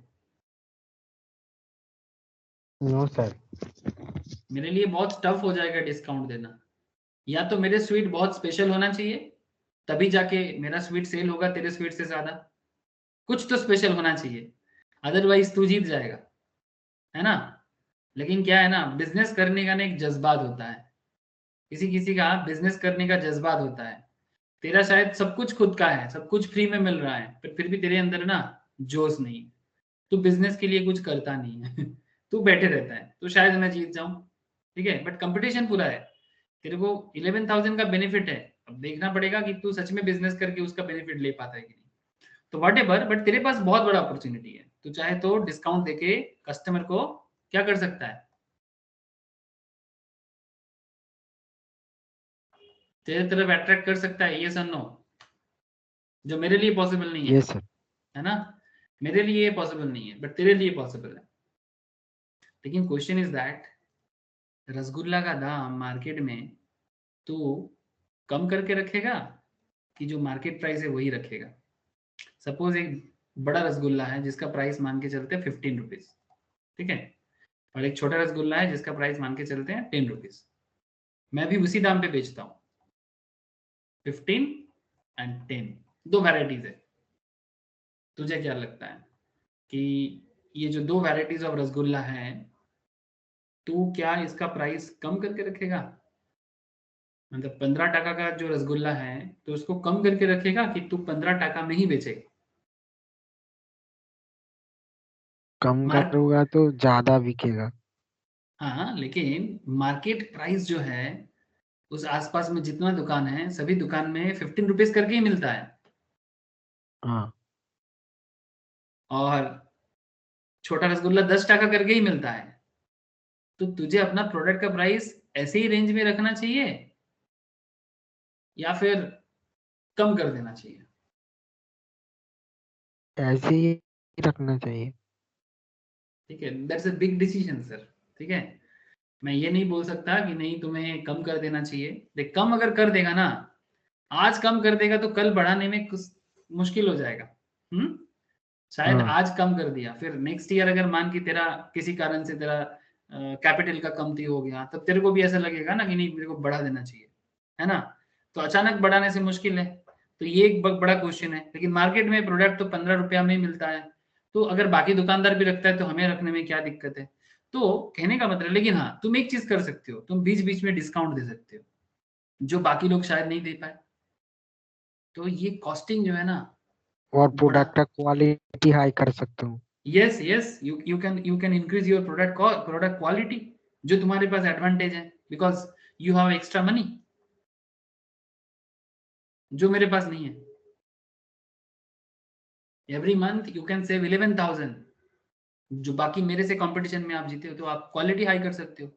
15 रुपीज दाम मैं भी रखा हूं, आप भी रखा, बट 15 रुपीज में आपका क्वालिटी हाई है, मेरा क्वालिटी उतना हाई नहीं है। तो कॉस्टिंग करने के टाइम पे जो कॉस्ट आपसे नहीं हो रहा है, वो कॉस्ट को भी आपको ध्यान देना चाहिए। यस और नो? बोलो सर। Yes sir. समझ में आया नॉन अकाउंटिंग कॉस्ट क्या है? हाँ सर। और अकाउंटिंग कॉस्ट मतलब जो सबको होता है, ठीक है, जो अकाउंट्स में आ जाता है। तो नॉन अकाउंटिंग कॉस्ट डिपेंड करता है बिजनेस टू बिजनेस। तो ये नॉन अकाउंटिंग कॉस्ट का दूसरा नाम है सर इम्प्लिसिट कॉस्ट, और अकाउंटिंग कॉस्ट का दूसरा नाम क्या है? Explicit cost. ठीक है, ओके। तो बात यही है सर, ये है कॉस्ट कॉन्सेप्ट का, ये दोनों कॉन्सेप्ट। अच्छा, इकोनॉमिक कॉस्ट इंक्लूड, अब दोनों मिला के क्या बन जाएगा? Economic cost. अब इकोनॉमिक कॉस्ट का मतलब क्या है? Accounting cost that is explicit cost, and non accounting cost that is implicit cost. Economic profit क्या है? टोटल जो रेवेन्यू बिजनेस का होगा वहां से इकोनॉमिक कॉस्ट को हटा दो। इकोनॉमिक कॉस्ट मतलब दोनों, accounting as well as non accounting, जो हिसाब में आ रहा है और जो हिसाब में नहीं आ रहा है, दोनों कॉस्ट को हटाएंगे। तो टोटल रेवेन्यू से जब इकोनॉमिक कॉस्ट को हटा देंगे तो हमें इकोनॉमिक प्रॉफिट मिलेगा। और अकाउंटिंग प्रॉफिट क्या है? टोटल रेवेन्यू से सिर्फ अकाउंटिंग कॉस्ट को हटाएंगे, उसमें नॉन अकाउंटिंग नहीं आएगा, तो आपको अकाउंटिंग प्रॉफिट मिलेगा। मतलब अकाउंटिंग प्रॉफिट फाइंड आउट करने के लिए टोटल जो भी बिजनेस रेवेन्यू अर्न करेगा, जो आपको मैं बार बार यहाँ पर दिखा रहा हूँ, बहुत सारे बिजनेस का डेटा यहाँ पर है, ठीक है। ये देखो रेवेन्यू का डेटा, ये वोडाफोन आइडिया का है, आपको मैं रिलायंस दिखा सकता हूँ, HDFC दिखा सकता हूँ, आपके पास भरपूर है जो आपको बाद में बैठे बैठे आप देख सकते हो। लेकिन point is very simple sir, total revenue से अगर मैं इकोनॉमिक कॉस्ट को लेस करूँ तो I will get economic profit, और टोटल रेवेन्यू से अगर मैं अकाउंटिंग कॉस्ट को लेस करूँ then I will get accounting profit. Explicit cost मतलब क्या? ओनली अकाउंटिंग कॉस्ट, मतलब जो हिसाब में एक्चुअल में हो रहा है। लेकिन ये जो cell phone building, interest of cell phone capital, wages of cell phone entrepreneur, ये खर्चा अकाउंटिंग प्रॉफिट में लेस नहीं होगा। अकाउंटिंग प्रॉफिट में सिर्फ उसी को लेस करोगे जो आपका अकाउंटिंग के है, नॉन अकाउंटिंग लेस नहीं होता है। बोल क्लियर है?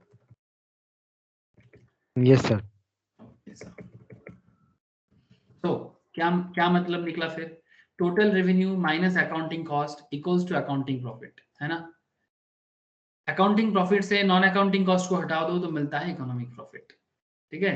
और accounting profit is always greater than economic profit. Accounting profit जो है वो ऑलवेज ग्रेटर देन क्या होता है सर? इकोनॉमिक प्रॉफिट होता है। समझ में आया सर? अकाउंटिंग प्रॉफिट हमेशा इकोनॉमिक प्रॉफिट से ज्यादा होगा। Accounting profit is always greater than economic profit, हमेशा याद रखिएगा sir. There is another concept, opportunity cost, very important question. Opportunity cost क्या है या आउटले कॉस्ट क्या है? आउटले कॉस्ट मतलब बेसिकली खर्चा, actual outlay of funds on wage, material, rent and interest, जो मैं आपको तब से समझा रहा हूँ कि आप जो लेबर को पेमेंट कर रहे हो, मटेरियल के लिए जो पेमेंट करोगे, रेंट के लिए जो पेमेंट करोगे, इंटरेस्ट मतलब कैपिटल के लिए जो पेमेंट करोगे, लोन वगैरह है तो आउटले कॉस्ट का मतलब है एक्चुअल आउटले ऑफ फंड्स, मतलब आपका जो पैसा है वो आपको कहाँ कहाँ खर्चा हो जाता है। जैसे ये जो आपका वोडाफोन आइडिया का बिजनेस है ना, ये देखो सर, इसका किस में कितना टोटल रेवेन्यू है? टोटल रेवेन्यू से ये जो डिटेल्स आ रहा है ना, EBITDA, ठीक है, earning before interest, tax, depreciation, amortisation, ये डिटेल्स में पहुंचते पहुंचते क्या क्या खर्चा हो गया देखो। रॉ मटेरियल्स दिखाई दे रहा है? अरे दिख रहा है कि नहीं? बोलो। हाँ सर। देख, raw material, power and fuel cost, employee cost, मतलब एम्प्लॉय को कितना सैलरी पे करता है ये, 2021 में 2030 करोड़ का सैलरी पे किया है। पावर फ्यूल के लिए 5600 करोड़ का खर्चा किया है, ठीक है। सेलिंग एंड एडमिनिस्ट्रेशन के लिए 934 करोड़ का खर्चा किया है। ऑपरेटिंग एंड अदर एक्सपेंस में 38,000 करोड़ का खर्चा किया है। लास्ट ईयर और ज्यादा खर्चा किया था, तब जाके उसको ये मिला, ठीक है। ये सब क्या है? कॉस्ट, कहाँ कहाँ उसको खर्चा करना पड़ रहा है। सिमिलरली इस पॉइंट से जब आपको ये पॉइंट मिलता है तो ये देखो EBITDA से डिप्रिसिएशन, एसेट जो है ना उसका, तो एसेट में डिप्रिसिएशन होता है, तो उसमें जो एसेट्स हैं वो एसेट्स और डिप्रिसिएशन के लिए कितना खर्चा कर पड़ गया उसका डिटेल्स, तब जाके उसको पीबीआईटी मतलब profit before interest and tax मिला। फिर प्रॉफिट से जब वो प्रॉफिट बिफोर टैक्स से उसको क्या मिला, पीबीटी मिला, तो उसके लिए उसको क्या खर्चा करना पड़ा, इंटरेस्ट, ओके, जो बैंक लोन वगैरह के लिए पेमेंट किया, तब जाके उसको इंटरेस्ट माइनस करने का मौका मिला। तो 2021 में वो 17,000 करोड़ का इंटरेस्ट भरा है सर, ऑलमोस्ट। इसका भी डिटेल्स है, अभी जरूरत नहीं है। 2020 में 15,000 करोड़ का इंटरेस्ट भरा है वोडाफोन आइडिया ने, तब जाके उसको प्रॉफिट बिफोर टैक्स मिला। और फिर जाके आता है taxes, look at here, taxes 2020 में 12,000 करोड़ का टैक्स भरा था, 2021 में 20 करोड़ का टैक्स भरा है। प्रॉफिट एकदम नहीं कर पाया, इसीलिए प्रॉफिट करेगा तब ना टैक्स देगा, समझ में आ रहा है ना, तब जाके उसका नेट इनकम हुआ। अब नेट इनकम एक जमाने में प्रॉफिट था, बट अभी तो लॉस है सर। तो ये जो मैं आपको बात कर रहा हूं, क्या कर रहा हूं कि आउटले कॉस्ट क्या होता है, कि भाई आपके बिजनेस के लिए आप अपने फंड को कहाँ किसका कितना यूज कर रहे हो, मटेरियल में कितना खर्चा कर रहे हो, इंटरेस्ट में कितना खर्चा हो जा रहा है आपका, दैट इज सिंपल। वेजेस में कितना है आपका, सैलरी, स्टाफ सैलरी में कितना खर्चा है आपका, इस तरह से होता है। बोलो सर, बोलो, समझ में आ रहा है विक्रम, बोलो। हाँ सर। सर अपॉर्चुनिटी कॉस्ट क्या है, what is the meaning of opportunity cost? Sir opportunity cost of factors refers to its value in its next best alternative use, or it is the cost of foregone opportunity। मतलब आप कहां पर आपका खर्चा करना चाहते हो, से फॉर एग्जांपल आप किस प्रोजेक्ट में पैसा डालोगे, कहां पर आपका खर्चा बच जाएगा, अपॉर्चुनिटी कॉस्ट आपको कहां ज्यादा मिल रहा है, ठीक है, दैट इज अपॉर्चुनिटी कॉस्ट। मतलब ए प्रोजेक्ट में पैसा डाले कि बी प्रोजेक्ट में पैसा डाले, ये जो चूज करना होता है ना कंपनी को, ये बहुत वाइटल डिसीजन होता है। तो next best alternative, which is the next best alternative? मेरे पास पैसा तो है, बट मैं जैसे एक सिंपल बात करता हूँ आपसे, opportunity cost is like that. आपको एक सिंपल वे से समझा सकता हूँ। जैसे मानो कि आपके पास 1,000 रुपीज है, okay Vikram, you have 1,000 rupees. अब मुझे ओके। बता, 1,000 रुपीज से रेस्टोरेंट में खा सकता है कि नहीं, एक दिन का? हाँ सर। यस, रेस्टोरेंट में जाके बैठ के खाना खा सकते हैं। सर 1,000 रुपीज में एक अच्छा किताब, बुक्स बाय कर सकते कि नहीं कर सकते? Yes sir. एक मूवीज भी देख सकते हैं,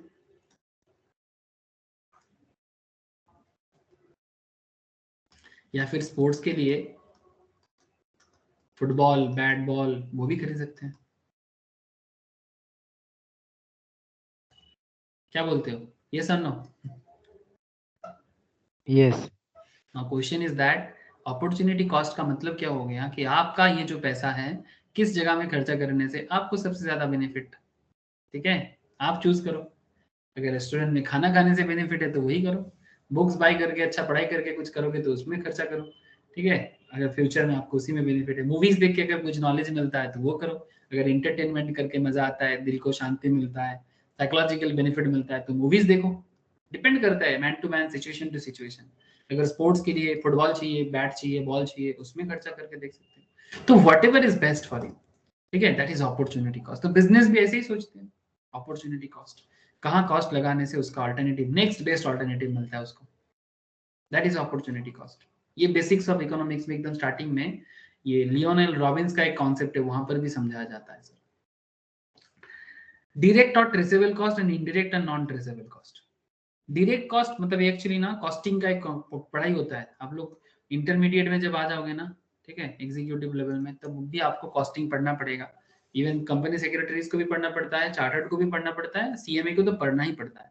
कॉस्टिंग, ठीक है, सब्जेक्ट का नाम क्या है, कॉस्टिंग। मैं आप लोगों को अकाउंटेंसी में, हम लोग नहीं पढ़ते अकाउंटेंसी सीएस में, बट बहुत लोग जो लोग अकाउंट चार्टर्ड पढ़ते हैं, सीएमए करते हैं, उनको पढ़ाया जाता है सर, ठीक है, मैम कराते हैं नॉर्मली कॉस्टिंग का पढ़ाई, तो मैम कराते हैं। और सीएस में एग्जीक्यूटिव लेवल में कॉस्टिंग पढ़ना पड़ता है। ये कॉस्टिंग एक सब्जेक्ट है जो अकाउंट्स का एक ब्रांच है सर, ठीक है। तो वो कॉस्टिंग के अंदर ना direct cost, indirect cost, labour cost, ये सब का अलग अलग हिसाब होता है। मजाक नहीं कर रहा है, सीरियसली, ठीक है। वो इस इवन इसके बेसिस में, ये कॉस्ट के बेसिस में एक इंस्टीट्यूट बन गया, उसका नाम है इंडिया में जैसे आप लोग सीए पढ़ते हो, सीएस करते हो, वैसा ही सीए में भी करते हैं लोगों ने, ठीक है। तो उसका नाम है ICAI, मतलब बेसिकली ऐसा नाम है इसका, ICMAI, institute of cost accountant of India, ठीक है। ये इंडिया का है, इंडिया का जो पूरा कॉस्टिंग सिस्टम है बिजनेस लेवल में, मैन्युफैक्चरिंग लेवल में, ठीक है। आप लोगों को कितना सारा दोस्त है करते हैं, हम मेरे पास ही करते हैं सर, कॉस्टिंग पढ़ते हैं, सीएमए करते हैं। तो 1959 पार्लियामेंट एक्ट में इसको बनाया गया कि ताकि मैन्युफैक्चरिंग एंटिटीज अपना कॉस्ट को ठीक ठाक मैनेज कर पाए, because costing is everything, without cost business can't survive, costing failure तो बिजनेस फेलियर, ऐसे है सर। इसलिए कहा जाता है बिहाइंड एवरी, जैसे सीएस का काम है ना लीगल मैटर को संभालना, चार्टर्ड का काम है अकाउंट्स ऑडिट देखना, ठीक है। टैक्स तो तीनों देखते हैं, टैक्स का जो एरिया है ना, चाहे सीए हो, सीएस हो, सीएम हो, तीनों देखते हैं। बट अगर स्पेशलिटी की बात करें, सीएस कंपनी का लीगल मैटर देखेगा, कॉर्पोरेट गवर्नेंस देखेगा, चार्टर्ड अकाउंटेंट कंपनी का अकाउंट्स एंड ऑडिट पार्ट देखेगा, ठीक है, फाइनेंशियल मैटर देखेगा। और अकाउंटेंट्स क्या करता है, कॉस्ट अकाउंटेंट्स कंपनी का कॉस्ट देखता है, costing and management part, management accounting part, that is their hardcore area, ठीक है। बाकी सभी का अलग अलग स्पेशलिटीज हैं और कॉमन स्पेशलिटी भी है, जैसे कि टैक्स हो, ठीक है, नॉर्मल लॉ हो, वो सभी को पता है, सीए को भी पता है, सीएस को भी पता है, सीएमए को भी पता है। बट स्पेशलिटी है, जैसे ये इंडिया का है, इंटरनेशनल भी कुछ है, जैसे Indian CMA is also international currently, world में भी अलग अलग कंट्रीज में सीएमए क्वालिफिकेशन बड़ा पॉपुलर हो गया सर आजकल, ठीक है। Not just in India, authority तो इंडिया में मिलता ही है, साथ में आपको बाहर में भी मिलेगा। जैसे इसी का एक बॉडी है जो लंदन लंदन पार्ट है सर, सीमा लंदन के नाम से जाना जाता है, नाम सुना है क्या? आजकल लोग बहुत फोन करके ना ये सब ऑनलाइन में ना सुनता है, यूट्यूब वगैरह में पूछता रहता है, सोचता है कि क्या ये कर ले, क्या वो कर ले। हाँ मतलब कर लो, बट देश का चीज करो, हर जगह में काम आएगा। नाम सुना है Vikram? CIMA Chartered Institute of Management yes sir. Accountant, ठीक है, this is called CIMA London. Same है जो हमारे देश में जो सीएमए है ना sir, same to same, just like that, जैसे सीएमए है वैसा ही है सीमा, ठीक है। ये थोड़ा ऑल ओवर दी वर्ल्ड, जहां जहां यूनाइटेड किंगडम का कॉलोनी हुआ था, ठीक है, जो जो जगह ब्रिटिश ने कॉलोनी बनाया था वो सब जगह में इनका कोर्स का बड़ा ज्यादा वैल्यूएशन है, ठीक है। बट इंग्लैंड में मेनली इसका मेन कॉन्सेप्ट चलता है, same concept, the institute of cost and management accountants, यही है, सेम काम करता है जो हमारे देश में सीएमए करता है। सीमा सेम टू सेम, सीमा के जैसा यूएस का भी एक है, सीएमए यूएसए, सीएमए यूएसए, ठीक है, ये भी बड़ा फेमस है, ठीक है। ऐसे सिंपल सीएमए लिखने से यूएसए का ही सीएमए शो करता है, ये देखो, सर्टिफाइड मैनेजमेंट अकाउंटेंट, ठीक है। ये ग्लोबल लेवल में जैसे यूएस का है, यूएस में चलता है, same to same, just like हमारे इंडियन सीएमए। तो करता क्या है ये लोग, हाँ, कॉस्टिंग संभालते हैं, ये जो थ्योरी ऑफ कॉस्ट इकोनॉमिक्स आपको समझा रहे हैं उसी को संभालने का काम करता है बस, और क्या, यही काम है, ठीक है। समझ में आ रहा है सर? बोलो। जैसे मानो कि जैसे जापान में बुलेट ट्रेन बना है ना, जैसे हमारे इंडिया में भी बन रहा है, तो एक बुलेट ट्रेन बनेगा तो उसका कितना खर्चा पड़ेगा, जैसे हमारे इंडिया में बुलेट ट्रेन बन रहा है ना, हाँ सर, मुंबई में, जापान से उधार लेके, यस, जापानी हमें हमें हेल्प कर रहा है सर, एग्जैक्टली जापानी हेल्प कर रहा है, जापान के पास ही इसका टेक्नोलॉजी है, चाइना के पास भी है, बट हम लोग जापान के साथ टाई अप करके कर रहे हैं। जैसे ये देखो, ये अपना महाराष्ट्र से एक्चुअली मुंबई से अहमदाबाद का कॉरिडोर बन रहा है, 40% land has been acquired for the construction of Mumbai Ahmedabad high speed train corridor, land भी एक्वायर कर लिया, ठीक है। ये देखो, यहाँ पर देखो, Ahmedabad high speed bullet train project gets a land in Maharashtra. 40% land has been acquired for the construction of Mumbai Ahmedabad high speed train corridor by the National High Speed Rail Commission Corporation Limited, NHSRCL, body that will undertake construction of the high speed train corridors. In order to construct the Mumbai Ahmedabad high speed train, 432.67 hectares of land in Maharashtra is required. Maharashtra में चाहिए 432, ठीक है, and 174 चाहिए has been acquired according to मतलब Maharashtra is acquired for of this 174 acquire हुआ है और 432 अभी भी चाहिए महाराष्ट्र में, ठीक है। कॉस्टिंग भी दिया होगा यहाँ पर, मोस्ट प्रॉब्ली देखते हैं। कॉस्टिंग कॉस्टिंग कॉस्टिंग यहाँ पर बोला नहीं है, कॉस्टिंग कितना है उसका रिसर्च करके मैं आपको बाद में बताता हूँ, ठीक है, कि क्या कॉस्टिंग के बारे में यहाँ पर बताते हैं। यहाँ पर दिया है sir, Mumbai Ahmedabad bullet train project is 1,10,000 crore की प्रोजेक्ट है, of which 88,000 crore will be funding from Japan. 1,10,000 crore की प्रोजेक्ट है, उसमें 88,000 करोड़ का फंडिंग जापान से आ रहा है।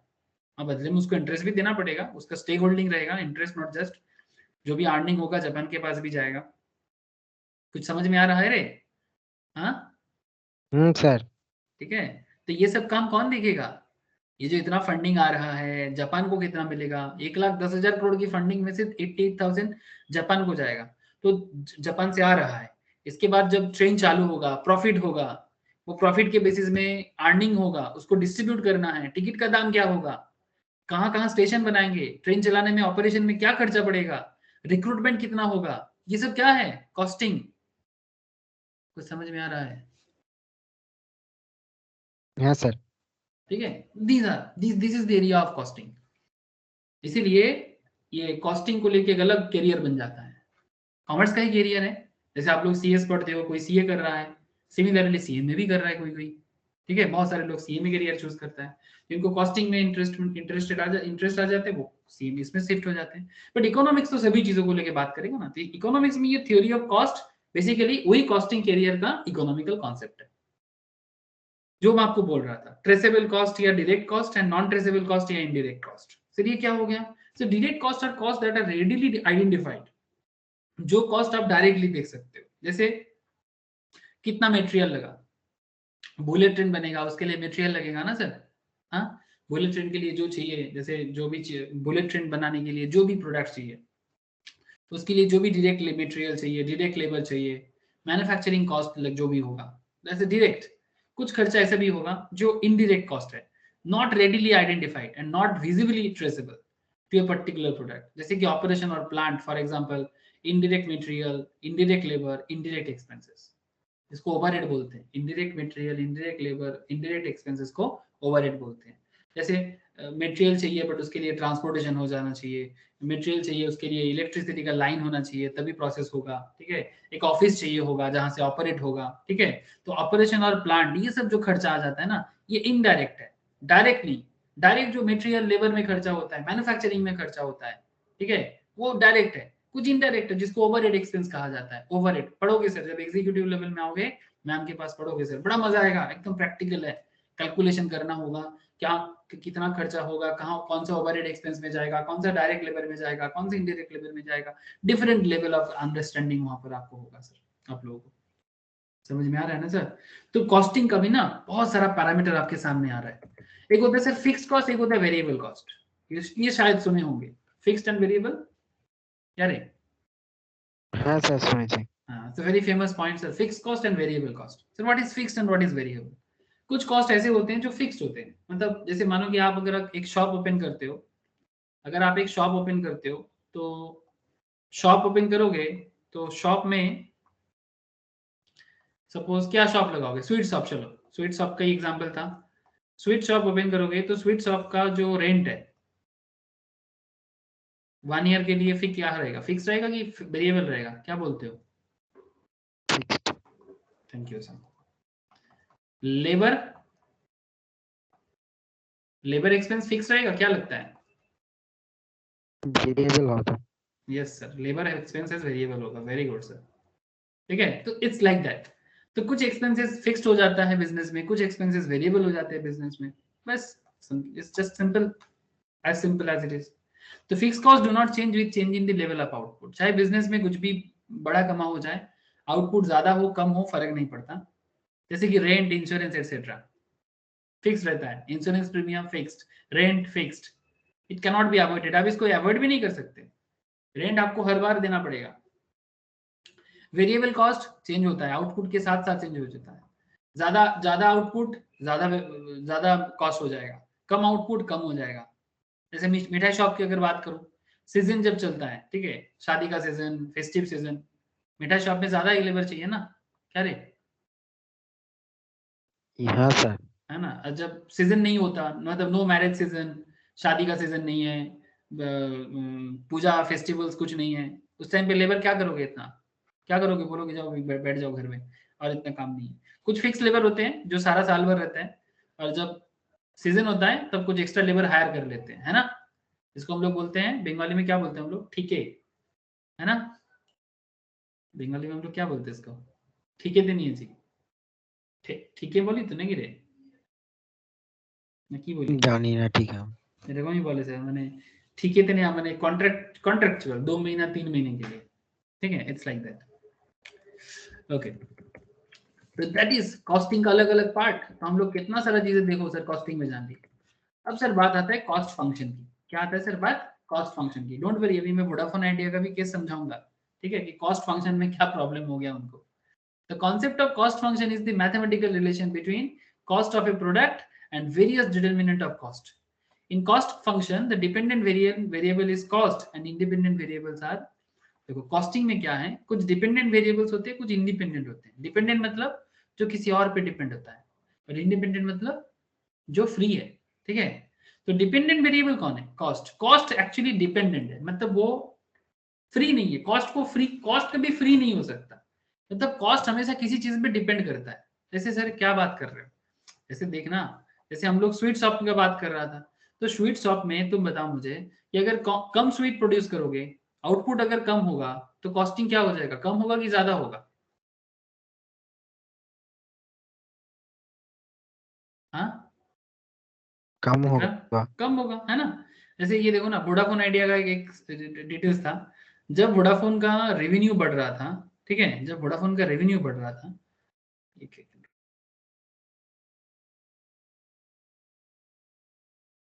जब जब इसका रेवेन्यू बढ़ रहा था, तब तक इसका देखना कॉस्ट भी बढ़ा है ना। और जब जब इसका रेवेन्यू घटा है, तब तक इसका कॉस्ट भी कम हो गया है। ये देखो, आपको दिख जाएगा यहाँ पर, ठीक है। तो ऐसा सिस्टम हर एक बिजनेस में अपने अपने होते हैं। तो अगर आउटपुट लेवल के ऊपर बेसिस पे, तो कॉस्ट क्या है? डिपेंडेंट, आउटपुट के ऊपर डिपेंड करता है, प्लांट साइज पे डिपेंड करता है। बड़ा प्लांट ज्यादा खर्चा, छोटा प्लांट कम खर्चा। टाइम पीरियड, ज्यादा लंबा पीरियड के लिए है तो कॉस्ट ज्यादा हो सकता है, कम पीरियड के लिए कॉस्ट कम हो सकते हैं, या फिर ऑपोजिट, लॉन्ग पीरियड में कई बार कॉस्ट कम भी हो जाते हैं, ठीक है। तो डिपेंड करता है, कॉस्ट डिपेंडेंट है। और इंडिपेंडेंट मतलब दीज आर, ये सब इंडिपेंडेंट है। आउटपुट कितना होगा? इंडिपेंडेंट है। प्लांट साइज कितना होगा? बड़ा होगा, छोटा होगा, इंडिपेंडेंट है। Level of capacity utilisation independent है। प्राइस ऑफ इनपुट्स, इनपुट मतलब जो भी खर्चा करोगे रॉ मटेरियल्स वगैरह में, इंडिपेंडेंट है। टेक्नोलॉजी इंडिपेंडेंट है। मैनेजरियल एफिशिएंसी इंडिपेंडेंट है। मैनेजर कैसा काम करेगा उस पर डिपेंड करता है। जैसे जियो का मैनेजर और वोडाफोन आइडिया का मैनेजर, जियो को मैनेज करके प्रॉफिटेबल कर दिया 3-4 साल में, और वोडाफोन आइडिया इतना दिन से बिजनेस करके बिजनेस को लॉस मेकिंग बना दिया। कुछ समझ में आ रहा है सर? तो ये सब चीजें डिपेंड करता है कॉस्टिंग के लिए। तो आप अपने बिजनेस को क्या बनाओगे, आपका बिजनेस का कॉस्ट ज्यादा हो जाएगा कि कम हो जाएगा, is all depends on your output level, plant के साइज, बिजनेस की size, time period, capacity utilisation, input price, technology, managerial efficiency, everything matter करता है सर। तो कॉस्ट हो गया ना डिपेंडेंट वेरिएबल। बोलो सर। विक्रम बोल, समझ में आ रहा है? Yes sir. है ना सर। एक कॉन्सेप्ट है सर, एक होता है शॉर्ट रन, एक होता है लॉन्ग रन। क्या होता है sir? Short run and long run. Sir what is short run? Sir short run मतलब कम दिनों के लिए बिजनेस, मतलब बड़ा लंबा नहीं सोचना है, 1 साल 2 साल, हार्डली जोर से जोर 5 साल, ठीक है। डिपेंड करता है बिजनेस क्या है। फुचका दुकान के लिए तो 1 साल लॉन्ग रन हो गया, 6 महीना शॉर्ट रन हो गया। अगर आप कोई रिलायंस जैसे बड़ी फैक्ट्री बनाते हो, तो 5 साल शॉर्ट रन हो गया, 10 साल लॉन्ग रन हो गया, ठीक है। डिपेंड करता है, बिजनेस टू बिजनेस वेरी करेगा। जो भी हो, फिर भी short run and long run ये दोनों कॉन्सेप्ट में बिजनेस चलता है। Short run is a period in which some factors are fixed. Factor मतलब अगेन वही land, labour, capital, entrepreneur, and some factors are variable. Short run में कुछ factors fixed होते हैं। जैसे अगर आप रेंट लेते हो, तो रेंट का, लैंड का रेंट क्या होगा शॉर्ट रन में? क्या रे? जैसे तुमने स्वीट शॉप बनाया था, तो स्वीट शॉप का जो रेंट है शॉर्ट रन में क्या होगा? फिक्स रहेगा कि चेंज हो जाएगा? फिक्स रहेगा। Yes, exactly. तो शॉर्ट रन में, लेकिन लॉन्ग रन में फिक्स रहेगा क्या? सपोज 3 साल बाद भी नो तुम्हारा सर। सेम रेंट रहेगा, 3 years लेटर रेंट बदल नो जाएगा ना। सर। हाँ सर। यस, ठीक है, एग्जैक्टली। तो ये शॉर्ट रन और लॉन्ग रन में क्या होता है? शॉर्ट रन पीरियड में क्या होता है? Some factors are fixed and some factors are variable. Fix factors have fix cost, जिसका फैक्टर फिक्स्ड है उसका फिक्स कॉस्ट है, एंड वेरिएबल फैक्टर्स का जो है वो वेरिएबल कॉस्ट है। सो इसमें ना लॉ ऑफ वेरिएबल प्रोपोर्शन, ये लॉ ऑफ वेरिएबल प्रोपोर्शन ना हम लोग प्रोडक्शन चैप्टर में करके आए हैं। तो था क्लास में लॉ ऑफ वेरिएबल प्रोपोर्शन की? शॉर्ट रन प्रोडक्शन फंक्शन ছিলাম। Yes exactly law of variable proportion या वेरिएबल कॉस्ट वहां पर यूज होता है और फिक्स कॉस्ट फिक्स फैक्टर में यूज होता है. In short run, output can be increased or decreased by changing variable factors. Only, but fixed factors cannot be varied. Short run में. But long run का क्या case है? Long run is a period in which all factors can be varied. आप सारा factors को vary कर सकते हो. लैंड की रेंट को वैरी कर दो, लेबर का वेजेस को वैरी कर दो, कैपिटल का इंटरेस्ट को वैरी कर दो, एंटरप्रेन्योर का प्रॉफिट को वैरी कर दो, सारा चीज वैरी हो जाएगा लॉन्ग रन में. किसी को भी फिक्स नहीं रख पाओगे. There is only variable cost. It does not have fix cost. Long run में कोई फिक्स कॉस्ट नहीं होता, सब वैरी कर जाएगा. सो इसमें क्या होता है, law of return to scale होता है. ये भी मैं पढ़ाया था प्रोडक्शन चैप्टर में. In long run output can be increased और decreased by changing all factors. अगर लॉन्ग रन में बिजनेस को सर्वाइव कराना है तो सारा फैक्टर चेंज हो जाएगा. चाहे लैंड के लिए रेंट हो, लेबर के लिए वेजेस हो, एंटरप्रेन्योर के लिए प्रॉफिट हो, कैपिटल के लिए इंटरेस्ट हो, सारा फैक्टर चेंज हो जाएगा. Both short period and long period can not be quantified. Both short period and long period can not be quantified. मतलब उसको आप क्वांटिफाई नहीं कर सकते, डिपेंड करता है सिचुएशन टू सिचुएशन. तो ये कॉस्टिंग में आपको क्या पढ़ना पड़ेगा. जैसे अगर मैं शॉर्ट रन में बात करूं, शॉर्ट रन में क्या क्या कॉस्ट आ जाता है. एक होता है टोटल कॉस्ट, ये लॉन्ग रन में भी होता है, बट लॉन्ग रन में कुछ और कॉस्ट भी आ जाता है. मैं बताता हूँ. तो शॉर्ट रन में क्या आता है, total cost, total fix cost and total variable cost. बड़ा सिंपल है सर. टोटल कॉस्ट क्या होता है, total cost of production is sum of all expenditure incurred in producing a given volume of output. Simple बात है sir. आपको कुछ material दिया जाएगा, ठीक है, कुछ मटेरियल दे दिया जाएगा, कुछ खर्चा करने के लिए बोला जाएगा, उसमें आप जितना आउटपुट बनाओगे और आउटपुट को बनाने में आपका जितना खर्चा होगा. सो टोटल कॉस्ट का बड़ा सिंपल फॉर्मूला है. टोटल जो फिक्स कॉस्ट, मतलब अगर आपका बिल्डिंग का रेंट है, जो जैसे तुम स्वीट शॉप बना रहे थे, तुम्हारे बिल्डिंग का रेंट और बाकी लेबर का वेजेस, कैपिटल का इंटरेस्ट जोड़ जाड़ दो, ठीक है. तो total variable cost and total fix cost को ऐड करके टोटल कॉस्ट आता है. Is this clear sir? बड़ा सिंपल है. What is total cost? Total fix cost and total variable cost का combo. Vikram clear? Clear. Sir total fix cost क्या होता है? बड़ा सिंपल है. Fix cost does not change with changing the level of output. अच्छा मान कि तेरे मिठाई शॉप में, तू जैसे स्वीट शॉप बनाया था, तेरे स्वीट शॉप में तू पहले 5 केजी मिठाई बनाता था, अभी तू 10 केजी मिठाई बनाते हैं. तो 5 केजी मिठाई के लिए दुकानदार अलग रेंट लेता होगा, 10 केजी के लिए अलग रेंट लेता होगा. ऐसा है क्या? ना. एग्जैक्टली. तो fix cost does not change with change in the level of output. ठीक है. Total fix cost is parallel to X axis. ये एक्स एक्सिस क्या होता है मैं समझाता हूँ. ये देखो, ये ग्राफ दिख रहा है रे, एक्स एक्सिस वाई एक्सिस का ग्राफ. इसमें जो फिक्स्ड एरिया है ना, इसमें जो फिक्स्ड एरिया है, ये फिक्स्ड एरिया देख, एक सर्टेन लेवल में जाके जो खर्चा फिक्स्ड है ना, जैसे रेंट वो फिक्स्ड है, लेकिन लेबर वगैरह क्या है, वेरी करता है. ठीक है, मैं इसको ड्रॉ करके दिखाता हूँ. फिक्स कॉस्ट, वेरिएबल कॉस्ट और टोटल कॉस्ट का बड़ा सिंपल एक तरीका है समझने का ग्राफिकली. तो चलो देखते हैं. This is X axis, this is Y axis. ये ग्राफ पेपर होता है ना, आप लोग बचपन में ग्राफ पेपर किए कि नहीं किए? अरे बचपन में मैथ्स में ग्राफ पेपर यूज करे चीज तो हाँ. वही. ठीक है. तो ग्राफ पेपर में जैसे एक पॉजिटिव साइड होता था, नेगेटिव साइड होता था. हम लोग यहाँ पर नेगेटिव साइड कम यूज करते हैं, ज्यादा पॉजिटिव साइड यूज करते हैं. ठीक है, मतलब देयर इज ये वाला साइड भी होता है, ये वाला साइड भी होता है, बट हम लोग वो दोनों साइड छोड़ देते हैं, सिर्फ एक्सिस को लेते हैं. जब जरूरत पड़ता है लेते हैं, अदरवाइज नहीं. तो जैसे यहाँ पर क्या हुआ, आपका जो भी प्रोडक्ट है उसका कॉस्टिंग है. ठीक है, ये सब कॉस्ट है रुपीज में. ठीक है, सपोज तुम्हारा स्वीट शॉप का ही कॉस्टिंग रुपीज में, सपोज मानो हाईएस्ट कॉस्ट है 100. ठीक है, 100 छोड़ के आप अपने मन से भी ले सकते हो, बट मैं किताब वाला ले रहा हूँ. 100, 80, 60, 40, 20 एंड 0. ठीक है, तो 100, 80, 60, 40, 20 एंड 0. ठीक है, तो एक 20 का लेवल, एक 40 का लेवल, एक 60 का लेवल, एक 80 का लेवल, एक 100 का लेवल. हाईएस्ट मैंने 100 लिया. ठीक है, अब 100 हाईएस्ट तो ले लिया. स्टैटिस्टिकल डेटा एनालिसिस भी बोलते हैं इसको. आपका जो रेंट है ना वो 20 में फिक्स कर दिया. जो रेंट, जो फिक्स कॉस्ट है वो 20 नहीं, उससे थोड़ा और नीचे फिक्स कर दो. 20 से भी थोड़ा नीचे, मतलब 0 और 20 के बीच में 10 मान के चलते हैं. तो जो कॉस्ट आपका फिक्स्ड होगा वो आपका एक्स एक्सिस के पैरेलल में चल रहा है. ये पैरेलल चला ना, एक्स एक्सिस जैसा चला ये भी वैसा ही चला. समझ में आ रहा है सर? हेलो, हाँ sir. This is your total fix cost. But what about variable cost? तो वेरिएबल कॉस्ट का क्या होता है ना सर, वेरिएबल कॉस्ट वेरी करता है, कभी कम होता है तो कभी ज्यादा होता है।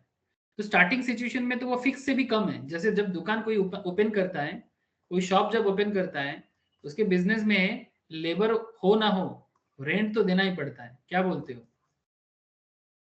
Yes sir. है ना? तो इसलिए देखो, स्टार्टिंग सिचुएशन में आपका लेबर कॉस्ट वगैरह नहीं है, वो जीरो लेवल में ही है शायद। लेकिन धीरे धीरे जब बिजनेस चल पड़ता है, तब क्या होता है, बिजनेस में वेरिएबल कॉस्ट बढ़ना चालू हो जाता है। तो ये रहा टीबीसी, ये रहा टीएफसी। अब इन दोनों को मिला के बन जाता है टीसी। इन दोनों को मिला के बन जाता है टीसी। तो टीसी क्या हो जाएगा? TC means total cost. Total cost. समझ में आया? टीसी, टीबीसी, टीएफसी, सिंपल है ना? क्या बोलते हो? हाँ सर। इधर आउटपुट भी दे देना चाहिए था, मैं देना भूल गया। इधर आउटपुट भी दे दो, ठीक है? आउटपुट मतलब केजी के हिसाब से सोच लो, 2 KG, 4 KG, 6 KG, 8 KG, 10 KG, what ever, ठीक है? तो पुट कर दो यहाँ पर 2, 4, 6, 8, 10 लाइक दैट। ओके, जैसे जैसे आपका प्रोडक्शन आउटपुट बढ़ता जाएगा, वैसे वैसे आपका वेरिएबल कॉस्ट बढ़ता जाएगा, चेंज होता जाएगा। जैसे जैसे ये घटता जाएगा, कम होता जाएगा, तो ये भी कम होता जाएगा। लेकिन point is very simple sir, TFC and TBC दोनों मिलकर ही बनता है टीसी, टोटल कॉस्ट। सिंपल बात है। तो ये तो बेसिक लेवल में कॉस्टिंग है, तो बेसिक लेवल में कॉस्टिंग। नेक्स्ट क्लास में मैं आप लोगों को, अच्छा और एक चीज भी है सर, एक कॉस्ट और भी होता है, शॉर्ट रन में भी दिखता है सर। शॉर्ट रन कॉस्ट में भी और एक कॉस्ट दिखता है, सेमी वेरिएबल कॉस्ट। सर ये क्या कॉस्ट है सर? कभी semi variable, sir very interesting sir, semi variable cost मतलब कभी फिक्स कभी वेरिएबल, कभी फिक्स कभी वेरिएबल, बोल सकते हो ऐसा एग्जांपल? कभी फिक्स्ड कभी वेरिएबल। Vikram, any idea? जल्दी बोल। No sir. अरे जैसे मान की टेलीफोन का जो बिल आता है, टेलीफोन का एक रेंटल होता है, पोस्टपेड का एक मिनिमम हाँ रेंट होता हाँ, है, बिजली का भी होगा। बिजली का भी होता है, एक मिनिमम बिल तो आएगा, लेकिन यूज के बेसिस में चेंज हो सकता है। Semi fixed, semi variable. जैसे आप लोग उधर बस में चढ़ते हो, तो बस का भी है ना, चढ़ने से ही एक मिनिमम फेयर देना पड़ता है, उसके बाद जितना ज्यादा जाओगे पर किलोमीटर के हिसाब से भाड़ा बढ़ता है कि नहीं ऐसा? मिनिमम भाड़ा और फिर किलोमीटर के हिसाब से चेंज होना, ये सर नो, हाँ सर। ठीक है? यस ये यस। होता है, ये जो है ना, ये semi fixed semi variable, semi fixed semi variable, ठीक है? तो ये डिफरेंट काइंड ऑफ कॉस्ट आपको मैंने बताया, ठीक है? नेक्स्ट क्लास हम लोग कॉस्टिंग का बाकी ये सब चर्चा और बढ़ाएंगे, short run average cost, long run average cost, ठीक है? बड़ा इंटरेस्टिंग एरिया है, ठीक है? लेकिन मैं आप लोगों को एक चीज आज बताने के लिए सोचा था कि जो कॉस्टिंग के ऊपर बेस करके, जिसके लिए मैं एकदम स्टार्टिंग से बोल रहा था कि वोडाफोन आइडिया के साथ कॉस्टिंग का क्या रिलेशन है, तो एक बार ये केस मैं आपको जरूर बताऊंगा, ठीक है? What is the relation between costing and Vodafone idea? कि वोडाफोन आइडिया को क्या प्रॉब्लम हो गया, जो मैं आपको स्टार्टिंग से थोड़ा थोड़ा बोल रहा हूँ कि इसका बिजनेस लॉस मेकिंग है। क्यों इतना लॉस हो गया सर? सर आपको समझ में आ रहा है टावर देख के? क्या रे, टावर देख के कुछ समझ में आ रहा है कि हाँ नहीं आ सर। रहा है ना? इसका बिजनेस बड़ा मुश्किल में आ गया सर, ये टावर देख के आपको समझ में आ रहा है, रेड कर दिया। चलो, क्या मुश्किल पड़ गया इसका? सर मुश्किल ये हो गया कि इसका टैरिफ बढ़ा है, सबको पता है। तो टैरिफ बढ़ाने के बाद कंपनी का प्रॉफिट बढ़ेगा, ये सर नो? आफ्टर 2 इयर्स, 2 साल बाद यस। टैरिफ बढ़ा है। तो अगर टैरिफ बढ़ता है तो क्या वोडाफोन आइडिया अपने आप को सेव पाएगा? ये हमारे कगार में है, बिजनेस के हालत में है। क्या सवाल ये उठता है कि have started to eat up, is it enough to become a virtual duopoly? Virtual duopoly मतलब इकोनॉमिक्स में ही एक बड़ा इंटरेस्टिंग पॉइंट है सर। थ्योरी ऑफ मार्केट आएगा, मैं आपको बताऊंगा, एक चैप्टर आएगा इसके बाद, जैसे कॉस्ट खत्म होगा मैं आपको मार्केट बताऊंगा। तो मार्केट में मार्केट चैप्टर आएगा, उसमें आपको पढ़ा जाएगा थ्योरी ऑफ मार्केट, ठीक है? आप मैट भी देखोगे आपको दिख जाएगा, जिसमें आपको perfect competition, monopoly competition, monopolistic competition, duopoly competition ऐसा होता है। तो डुओपोली मतलब जो मार्केट में सिर्फ 2 ही कंपनी बचता है तो उसको डुओपोली बोलता है। If there is only 2 company, मतलब अगर वोडाफोन आइडिया बंद हो जाएगा तो कौन रहेगा? ओनली एयरटेल एंड कौन रहे? एयरटेल एंड जियो। जियो। तो सवाल ये उठता है, क्या रिसेंट जो प्राइस हाइक हुआ है, टेलीफोन टैरिफ हाइक हुआ है, इसमें क्या है, इसका थोड़ा रेवेन्यू में चेंजेस आएगा, लेकिन क्या ये बचा सकता है वोडाफोन आइडिया को? तो इतना करोड़ों का जो लॉस है इसका, क्या वो मैनेज कर पाएगा? ऐसा हुआ क्या था, जैसे मैंने आप लोगों को अभी बताया 2015 तक वोडाफोन आइडिया अच्छा किया था। In 2015, Reliance dropped a bombshell on the telecom industry.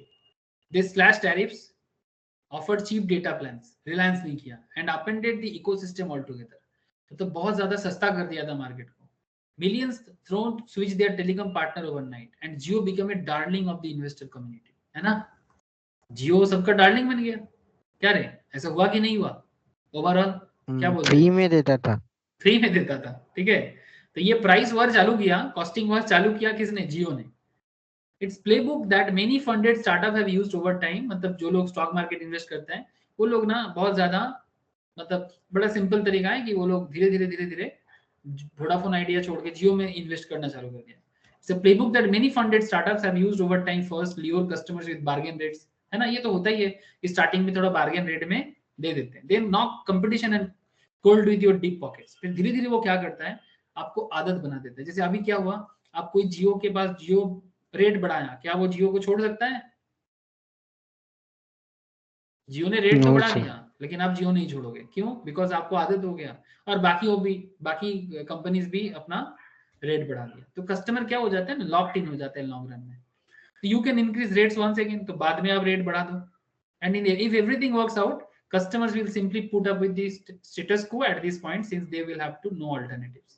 जैसे करंटली जियो होल्डर का ही हालत है, और कोई अल्टरनेटिव नहीं मिल रहा है उनको, तो चुपचाप वहीं पर है. ठीक है, तो अभी जियो मोनोपोली बना रहे हैं, ठीक है, एक तरह का. लेकिन क्या हो गया, on the receiving end Jio's blitzkrieg were private incumbents Bharti Airtel and Vodafone Idea. ठीक है, तो ये जो Vodafone Idea, while Airtel was on more solid ground, Airtel थोड़ा ठीक ठाक है, but Vodafone Idea was teetering on the edge of collapse होने के कगार में है सर, एकदम ऐसे रेखा में चल रहा है.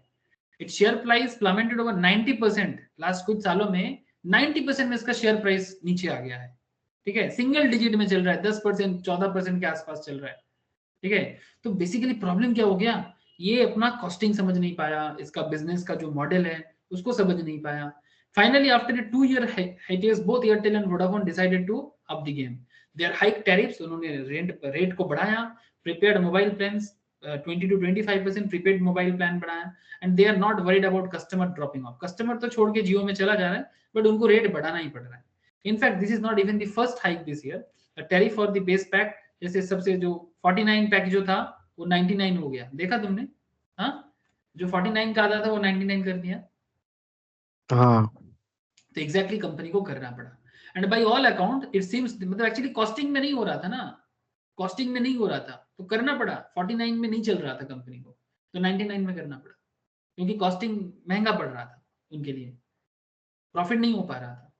It seems they are finally going on the offensive targeting profitability above all else. ठीक है, मतलब टारगेट मार्केट को चेंज कर दिया, चाहे कोई कंपनी छोड़ के चले जाए फर्क नहीं पड़ता, बट हम तो बढ़ाएंगे क्योंकि ऑलरेडी हम मर रहे हैं, और कितना मरेंगे. बट विल दिस वर्क, क्या ये काम करेगा? स्पेशली फॉर वोडाफोन आइडिया, एक company that is still struggling financially. मैं आप लोगों को दिखाया कि क्या हालत है. 44,000 crore this year, last year 72,000 crore. Even tax भी नहीं दे पाए इस साल, 20 करोड़ का इनकम टैक्स नहीं दे पाए, मतलब लास्ट ईयर फिर भी थोड़ा सा दिया था.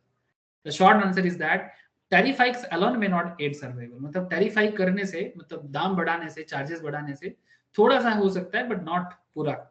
Take for instance the tariff hike 2019 में भी हुआ था. आप लोगों को नहीं पता, मुझे याद है, अगर आप लोगों को भी याद हो सकता है. At the time analyst were hoping to see massive jump in earnings before interest and taxes, मतलब EBIT. The actual earnings only rose by a quarter of the expected results. तो ऐसा कुछ अर्निंग नहीं कर पाया. तो कहने का मतलब क्या है, देखो सर ध्यान से, एक बड़ा फेमस कॉस्टिंग है यहाँ पर. 2018 में Vodafone and idea got together become the largest telecom in India. दोनों मिलके इनका 408 मिलियन का कस्टमर था, सब्सक्राइबर था. समझ रहे हैं विक्रम? अरे हाँ सर। 2018 में इनका 408 मिलियन का कस्टमर था, लेकिन 2021 में ये 253 मिलियन में आके रुका. It seems like no one wanted to part of Idea network, because इन लोगों ने ना इंफ्रास्ट्रक्चर पे खर्चा नहीं कर पाया जो जियो ने कर लिया। और इसके कारण क्या हुआ, जो टेलीकम्युनिकेशन बिजनेस में due to quality issues, all in all क्या हुआ, the average revenue per user, average revenue जो कमाते ये लोग पर यूजर से, मतलब कॉस्टिंग अगर प्रॉपर रहेगा तभी वो कमा पाएगा, रेवेन्यू तभी आएगा जब कॉस्ट सही रहेगा, has declined over time and is now at low as 109, 40% below Airtel। पर यूजर 109 रुपीज इनकम कर पाता है, average revenue per user only 109। Vodafone Idea का रेट चल रहा है, एयरटेल से भी 40% नीचे। ये देखो एयरटेल यहाँ पर है, पर यूजर 150 कमा लेते हैं, रिलायंस जियो पर यूजर 120 130 कमा लेते हैं, ये 109 ही कमा पाता है। ये येलो लाइन आप लोग दिख पा रहे हो sir, look at this yellow line, ये येलो लाइन देखो, ये वोडाफोन आइडिया का है, दिस इज ए 100 बेस, ठीक है, मैक्सिमम 400 मिलियन ये सब्सक्राइबर, ये ब्लू लाइन सब्सक्राइबर है और ये एवरेज रेवेन्यू पर यूजर का एरिया है। तो वोडाफोन का रेवेन्यू सबसे कम है पर यूजर में 109, रिलायंस जियो का 130 40 के आसपास और एयरटेल का 150 के आसपास। तो पर यूजर रेवेन्यू अर्न करेगा तभी ना बिजनेस टिक पाएगा सर। तो मतलब पर यूजर में कॉस्टिंग मैनेज करना चाहिए था, जो नहीं कर पाया। और अगर सब्सक्राइबर देखोगे एयरटेल का सबसे ज्यादा 350 मिलियन का, जियो 3-4 साल में ऑलमोस्ट 330 मिलियन का, और वोडाफोन आइडिया का 250 आसपास। जो एक टाइम पे 408 मिलियन का वोडाफोन आइडिया का था, एक जमाने में वोडाफोन तो सर मोनोपोली करता था। प्रॉब्लम क्या हो गया, कॉस्टिंग। इसका जो डेप्ट है ना सर, डेप्ट जो डेप्ट क्या होता है विक्रम, डेप्ट मतलब लोन, लोन का इंटरेस्ट बहुत हाई हो गया। वोडाफोन आइडियाज टोटल डेप्ट is eliminated estimated 1.8 lakh crore. इसका मार्केट में डेप्ट है, लोन है 1.8 लाख करोड़ का, और इसके पास कैश बैलेंस है हार्डली 250 करोड़ का। ऊपर से नियर टर्म फरवरी 2022 में इसको ऑलमोस्ट 6400 करोड़ देना पड़ेगा। कहां से देगा, यही तो क्वेश्चन हो रहा है sir. For the company to thrive it needs to raise more money, और पैसा चाहिए इनको, बट जो promoters have not put up the sum, not yet, and when promoters themselves are not very confident about propping up the business, external investors will not be too pleased। मतलब जो investor है वो invest नहीं करना चाहता। So rate hike मतलब पैसा, मतलब रेट बढ़ाना एकमात्र चारा है, लेकिन क्या ये कंपेंसेट कर पाएगा इनका जो कैश ब्लीड चल रहा है। पैसा क्या है, नहीं है, खून बह रहा है, पैसा तो है नहीं, पैसा का खून बह रहा है। समझ रहे हैं विक्रम, सिचुएशन समझ में आ रहा है? यस सर, तो इट इज और नॉट, ज्यादा कम जाएगा, और ज्यादा कम हो जाएगा। It is not investing enough for future. और देखो क्या है ना, इनका जो पहले पैसा था उनको फ्यूचर इन्वेस्टमेंट में खर्चा करना चाहिए था, बट एक्चुअली क्या है ना, पुराना सिस्टम में नहीं चलेगा। अभी फाइबर का जमाना है, 2 दिन बाद सैटेलाइट आ जाएगा, टेस्ला आ जाएगा, तब तो और मुश्किल, जियो को भी टक्कर दे देगा टेस्ला। तो there is one thing you must know about the telecom industry, it's a cash guzzling machine. Network infrastructure, spectrum allocation, spectrum मतलब जो लाइसेंस मिलता है, फाइबर एंड केबल लाइंस, ये सब में खर्चा करना पड़ता है, कॉस्टिंग यहाँ पर होता है mainly. It is all very expensive stuff. ये जो मैं बोला ना आपको, नेटवर्क इंफ्रास्ट्रक्चर, स्पेक्ट्रम एलोकेशंस, जो गवर्नमेंट से खरीदना पड़ता है, fibers, cable lines, it's very expensive। And when you have a company that is trying to pay off debt from the past, पुराना लोन इतना है, they can't possibly allocate money for the future। जैसे recent quarter में क्या हुआ, recent quarter में Vodafone सिर्फ 1300 crore invest कर दिया इंफ्रास्ट्रक्चर में, only 1300 crore, balance sheet check करने से पता चल जाएगा। एयरटेल वहां पर इन्वेस्ट किया 4600 करोड़ का। समझ रहे हो ना, जियो का तो अभी मैं छोड़ देता हूं 2 मिनट के लिए। तो अगर कंपनी को टिकना है तो इंफ्रास्ट्रक्चर में कॉस्ट बहुत जाएगा, तो वो खर्चा करना पड़ेगा, बिकॉज पुराना इक्विपमेंट, आउटडेटेड इक्विपमेंट से सर्विस नहीं दे पाओगे, स्पीड नहीं दे पाओगे। If call quality does not improve, they will keep losing subscriber. Network quality अगर इंप्रूव नहीं करेगा तो सब्सक्राइबर तो घटेगा। मेरे साथ भी हुआ था, मेरे पास एक आइडिया का था तो मैं बाद में उसको एयरटेल में कन्वर्ट कर दिया। और जियो फैक्टर तो है ही, है ना, दूसरा कंपनी अगर बढ़ रहा है तो आपका तो कॉस्टिंग फेलियर हो जाएगा, आपका रेवेन्यू अर्निंग में मुश्किल हो जाएगा। जियो का एक न्यू कॉन्सेप्ट आ रहा है सर, और मुश्किल में डाल रहा है। We wrote about new phone from Reliance Jio, Jio phone next, एक आया ना सर, मार्केट में आ रहा है जियो फोन नेक्स्ट बोल के, जिसका प्राइस रहेगा ऑलमोस्ट 6500 के आसपास। quite expensive at first sight, but here is the thing, nearly 140 million of Vodafone Idea subscriber on 2G plan. अभी अगर बात किया जाए 140 मिलियन Vodafone Idea का सब्सक्राइबर 2G प्लान में है, and they are dealing with 100% price hike in 2 quarters. और last 2 quarter में प्राइस बढ़ रहा है उनका 2G में ही. अब सडनली जियो फोन नेक्स्ट आ जाएगा तो ये लोग 4G नेटवर्क में शिफ्ट हो जाएगा. जो 2G था वो 4G में तो शिफ्ट होगा ना सर, सस्ता में मिलेगा तो, क्योंकि ऑलरेडी तो 2G का स्कीम में ही ज्यादा पैसा लग रहा है. तो फिर ज्यादा पैसा देके अगर 4G में आना पड़ेगा तो फिर क्यों नहीं आएगा, शिफ्ट हो जाएगा. क्या लगता है? हाँ सर, वो तो अभी से होगा, हो जाएगा. तो वोडाफोन आइडिया में फिर से problem, and Vodafone Idea subscriber base could drop even further, negate potential gain from tariff. मतलब दाम बढ़ने से शायद थोड़ा सा गेन उनको हुआ है, बट कस्टमर लॉस हो जाएगा तो फिर से प्रॉब्लम में आ जाएगा, मतलब फिर से costing problem. So there you have it. The tariff hike alone may not quite save Vodafone Idea. It has to depend on Jio to play ball and increase tariff alongside. मतलब इनको ये भी सोच रहा है कौन, Vodafone Idea, कि tariff hike जियो भी करे. तो जियो ने थोड़ा बहुत किया रिसेंटली, ठीक है, Vodafone Idea भी किया, बट जियो ने भी किया. तो चलो अच्छा बात है कि साथ साथ में जियो को भी टैरिफ हाइक करना पड़ेगा. अगर वो करता है तो Vodafone Idea बच जाएगा, क्योंकि लोग शिफ्ट नहीं करेगा. कॉस्टिंग खेल समझ रहे हो सर, कि वोडाफोन का लाइफलाइन बचा हुआ है जियो के पॉलिसी के बेसिस पे. अगर जियो अपना कॉस्ट नहीं बढ़ाता है, टैरिफ नहीं बढ़ाता है, तो वोडाफोन जिंदा रह सकता है. बट अगर वोडाफोन, जियो अगर प्राइस को कम ही रखता है, कॉस्टिंग को कम रखता है, तो फिर वोडाफोन मुश्किल में पड़ जाएगा. It also needs look attractive. हाँ बोल. ভোডাফোন আইডিয়ার থেকে তো তুলনামূলক কম্পিটিটিভলি কম আছে একটু জিও करेंटली एग्जैक्टली तुलनामूलक कम আছে, मतलब कंपैरेटिवली लो है. बट अगर बहुत ज्यादा फर्क हो जाए ना तो मुश्किल में हो जाएगा. तो वोडाफोन आइडिया से बहुत सारे लोग शिफ्ट कर सकता है जो करंट इसका बेस है. अब देखना पड़ेगा कि जियो का भी सिचुएशन वो भी अंदर से देख रहा है, क्योंकि उसका भी काफी लॉस चल रहा था. तो अगर वो भी ज्यादा लॉस तो खा नहीं चाहेगा, तो अब देखना पड़ेगा कि वो क्या डिसीजन लेता है. प्योर कॉस्टिंग गेम चल रहा है, and it also needs look attractive enough for external investors to throw their head in the ring. मतलब बेसिकली जो एक्सटर्नल इन्वेस्टर्स है, जो लोग स्टॉक मार्केट इन्वेस्ट करते हैं, ये वोडाफोन आइडिया को कितना अट्रैक्टिव सोचता है. अगर अट्रैक्टिव सोचेगा तो इन्वेस्ट करेगा, तो इनके पास थोड़ा पैसा आएगा. तो टेलीकॉम बैटल क्या है, अभी कंटिन्यू रहेगा. और ये पूरा बैटल किस चीज का है, अरे क्या लगता है? कॉस्ट पूरा का कॉस्ट का. इसीलिए मैं बोला था कि मैं कॉस्ट तो समझाऊंगा आप लोगों को, बट कॉस्ट के साथ साथ मैं आप लोगों को ये वोडाफोन आइडिया का खेल भी समझाऊंगा, जो पूरा कॉस्ट से जुड़ा हुआ है. ठीक है, इसीलिए is the tariff hike lifeline for Vodafone idea. इसलिए इकोनॉमिक्स कितना इंटरेस्टिंग है, समझ में आ रहा है.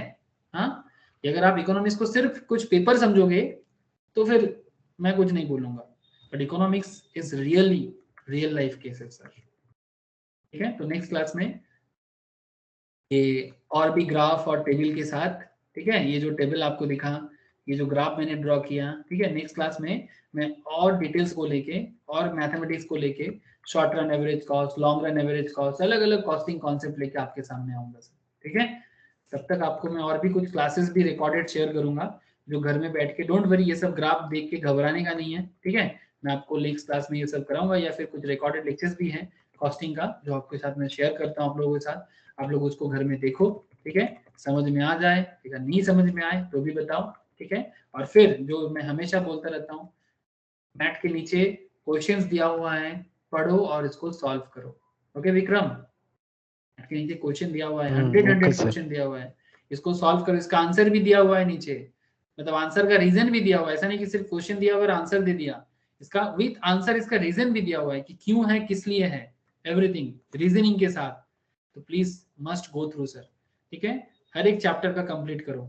ठीक है, हर एक चैप्टर का कंप्लीट करते चलो सर, तो आपको बहुत हेल्प मिलेगा, बहुत हेल्प मिलेगा. जो लोग प्रैक्टिस नहीं करेगा ना, उनका मार्क्स कम आ जाएगा सर. बस इतना बोलूंगा मैं. प्रैक्टिस करना, कॉन्सेप्ट तो मिल ही रहा है, बट प्रैक्टिस जरूर करिए करना सर. ओके विक्रम, तो फिर आज इतना ही है सर. ठीक है, नेक्स्ट क्लास में मिलते हैं. ओके चलो, ठीक है sir, bye. Okay sir, bye sir. Okay Tata.